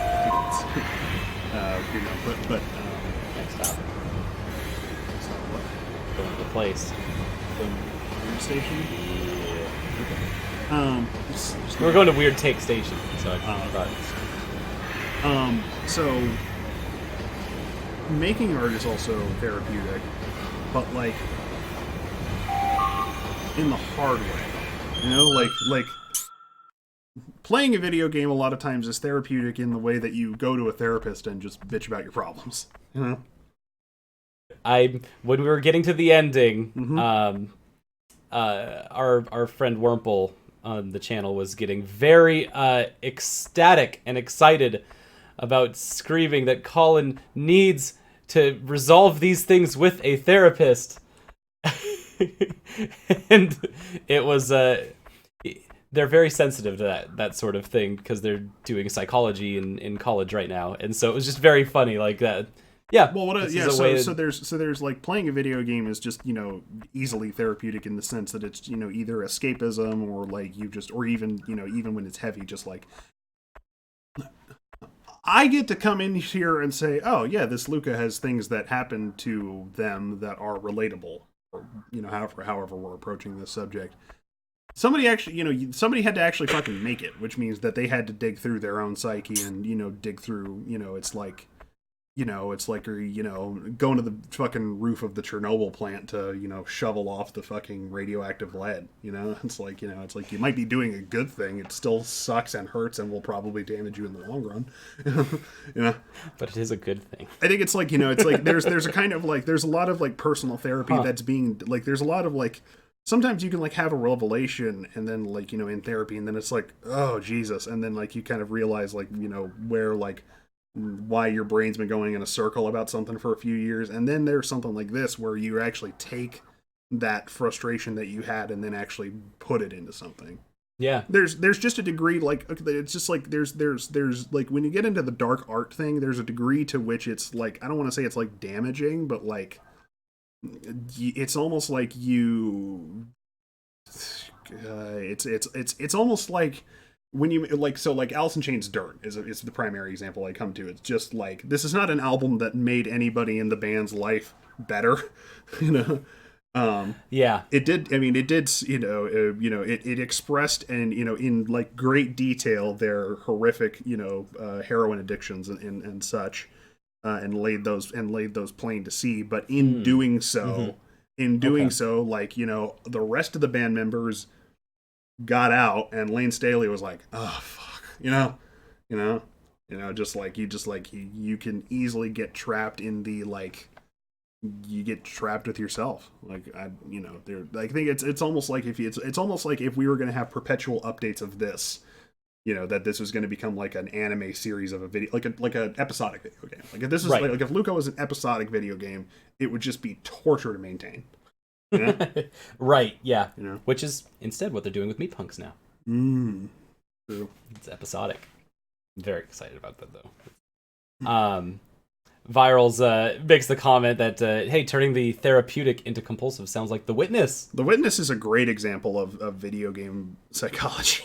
It's a fucking fantastic example. Like video game designer psychology. Yeah, totally, like video game designer psychology. And there's a kindred spirit between video game player psychology and video game designer psychology, but it's not exactly the same. Right.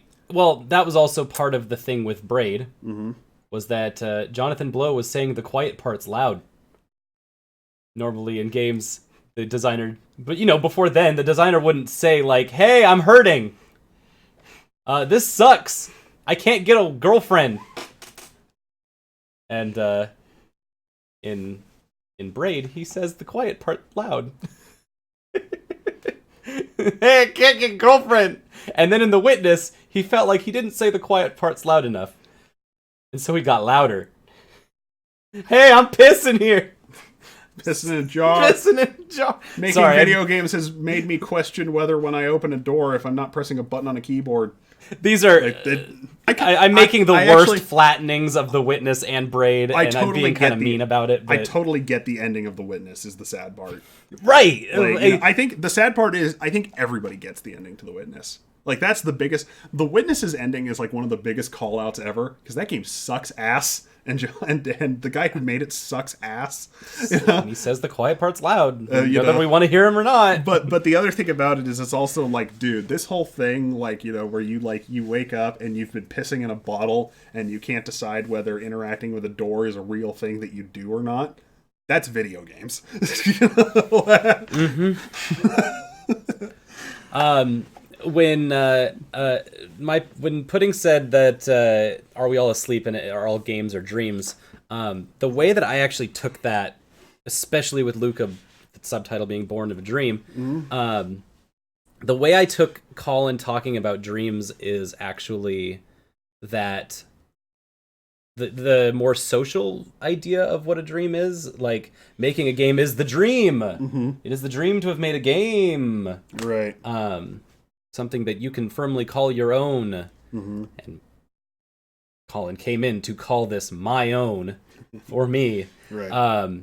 And so it wasn't so much as like waking up from that dream, but saying that I'd done the dream. And he even said, he even did the like Biggie Smalls quote, like it was all a dream, in the exact same way that Biggie says it, in that like hip hop for him is the dream, and he made the dream happen. There's definitely a part of.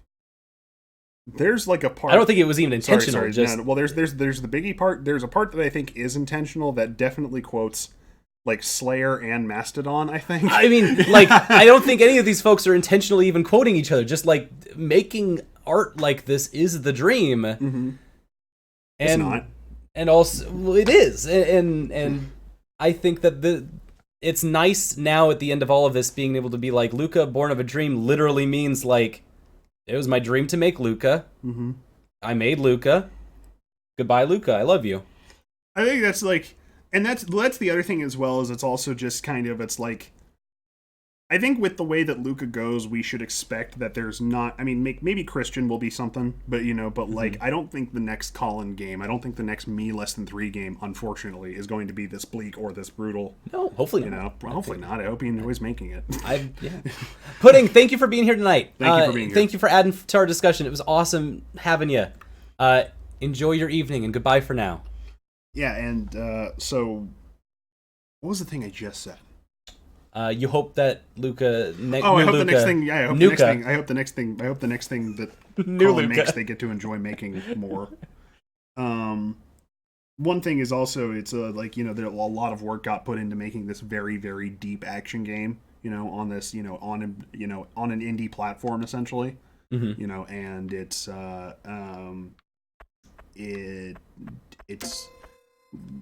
like. You might as well derive some personal satisfaction from this, because it has not become the next big smash hit yet. Like that's part of it as well. Is it's also just like, you're working for this, and I don't know if part of the dream was like, like hoping that this becomes the next famous video game or whatever the fuck. But it's also like, I never took that as what part of the dream was. No, I never took it as part of the dream either. But it's also like, but that is a part of it.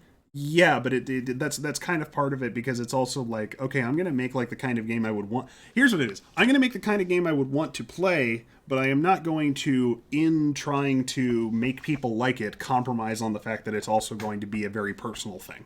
You know? Right. You know, that's like, and that's part of why I call it so uncompromising, is that it's like, and me and Colin have talked about this, is just like, what if you had a story and good mechanics? It's a possible thing. You know?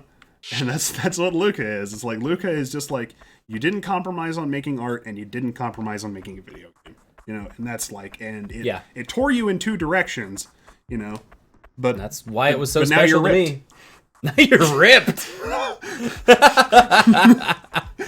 Now I'm ready to make Christian dream blasting. Dream blast.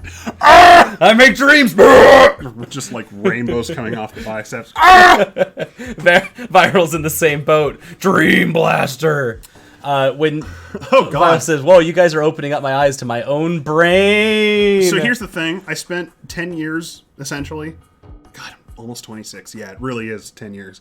I've spent 10 years working on a book and an album. The book's out. It's pretty much done. I mean, you know, there's more things I can do with it. I still need to do the audiobook and a bunch of other shit. The DLC, but, you know, I need to do the DLC for the book, yeah. But you know, the book's done. I'm very glad that I got it done. It was books call that second edition, right? Right. Yeah, no. There's a name for that already. You know, but like, it was so draining to write that book, and also to go through the process of trying to find people who might be interested in it, and then also just eventually deciding, fuck it, I'm just gonna put this out on my own.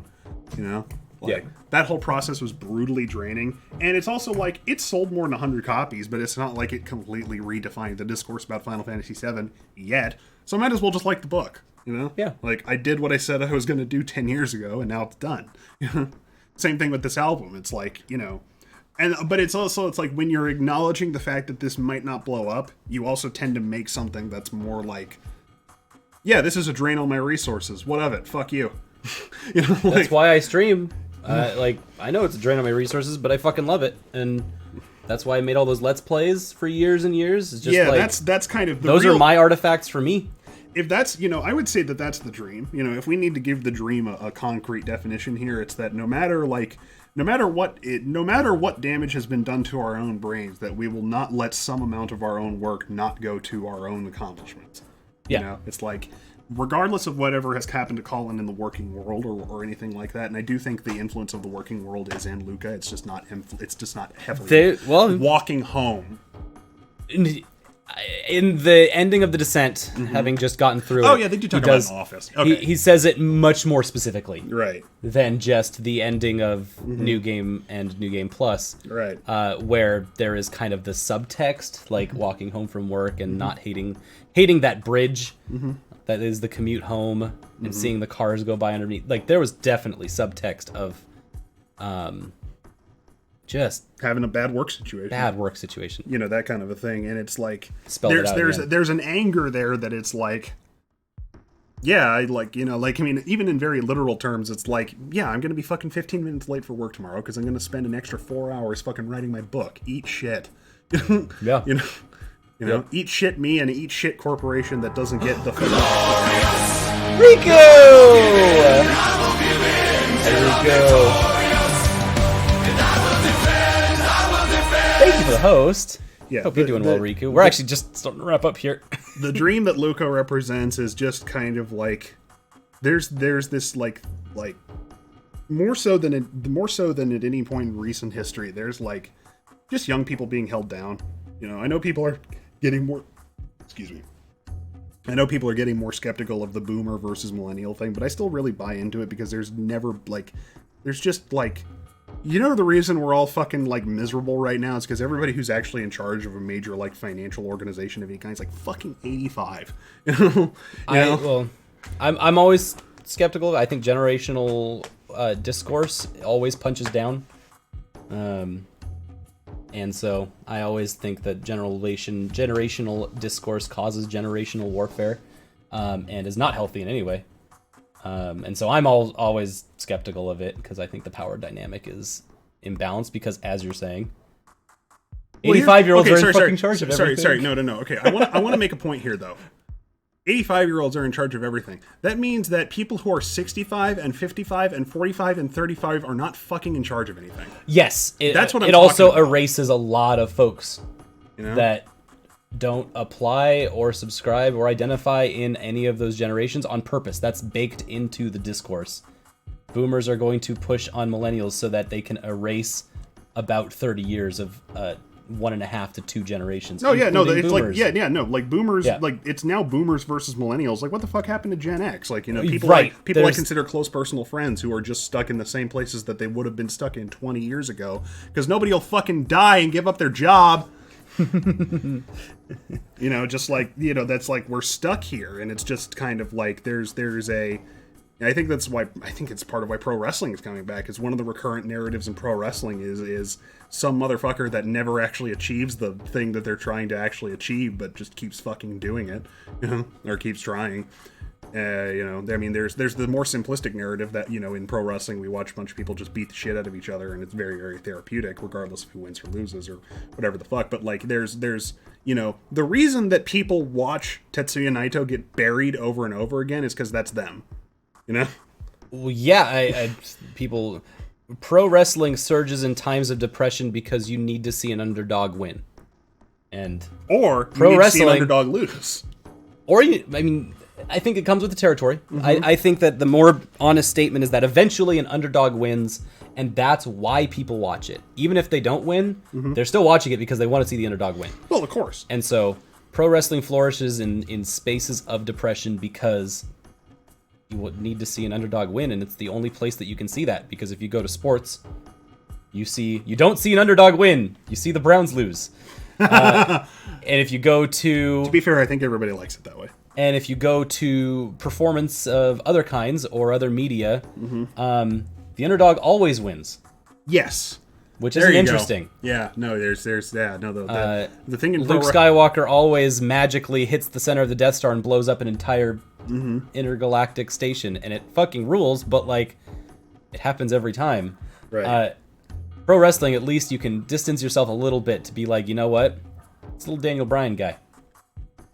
He can beat up Superman. And then he does, and you go, oh shit. Right. And now he's Superman. And you go, I think the next guy can beat up Daniel Bryan. And so we've gone all over the place today.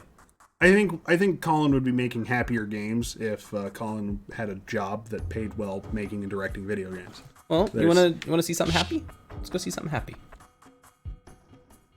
Going to Familiar Garden? Yeah, I want to go to Familiar Garden. I'm still trying to figure out the Familiar. There's probably nothing to figure out. There's nothing to figure out in the Familiar Garden. It's just a garden of all your familiars. I don't think they're that cute. No! I don't want to pet them. It's not like a cat or a dog. Yeah. It's just a thing, but it makes LUCAH happy. That is good. And I think that's what I respond to more than anything, because, like, look, that's a vagina. And it does not react in any way, but LUCAH makes hearts. This is just an orb. That's just like I love Impulse. Impulse is the freakiest looking motherfucker. He's great. It looks like one of the collectibles in, not Ratchet and Clank, the other one, Jak and Daxter, the precursor orbs. Oh, it looks like the gems from Spyro. Yeah. Like you remember like the life gems from the first Spyro game. No, those life the orbs. I think they're called orbs, like life orbs or whatever.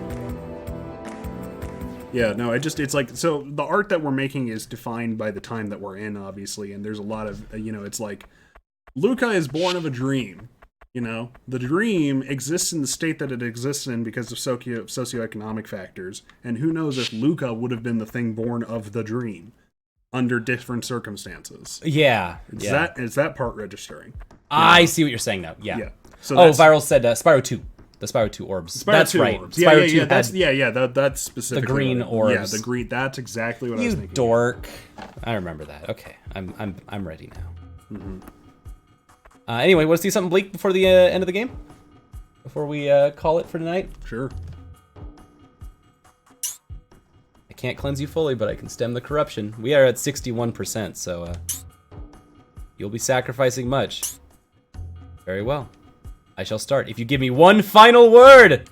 This game asks you if you're sure about stuff, and I'm like, motherfucker, this game's 4 hours. Priest lays a hand on your forehead.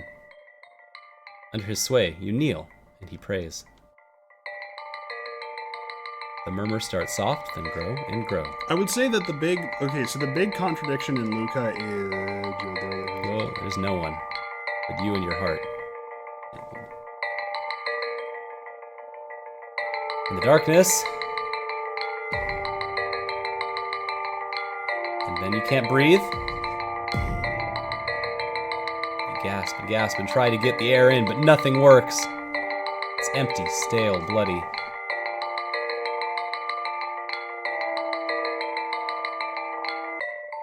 And your head pounds and pounds. You feel him squeezing and squeezing your heart.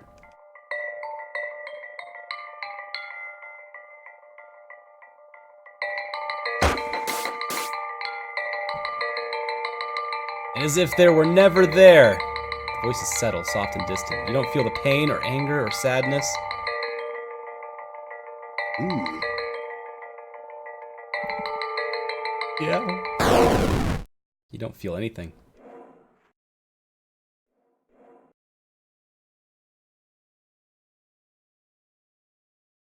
Huh. Well, it is all of the corruption. There it goes. Achievement unlocked. Heartless.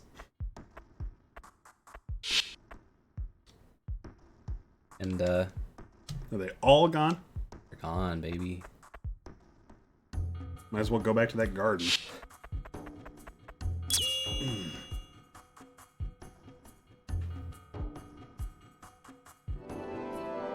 Yikes. So that's bleak.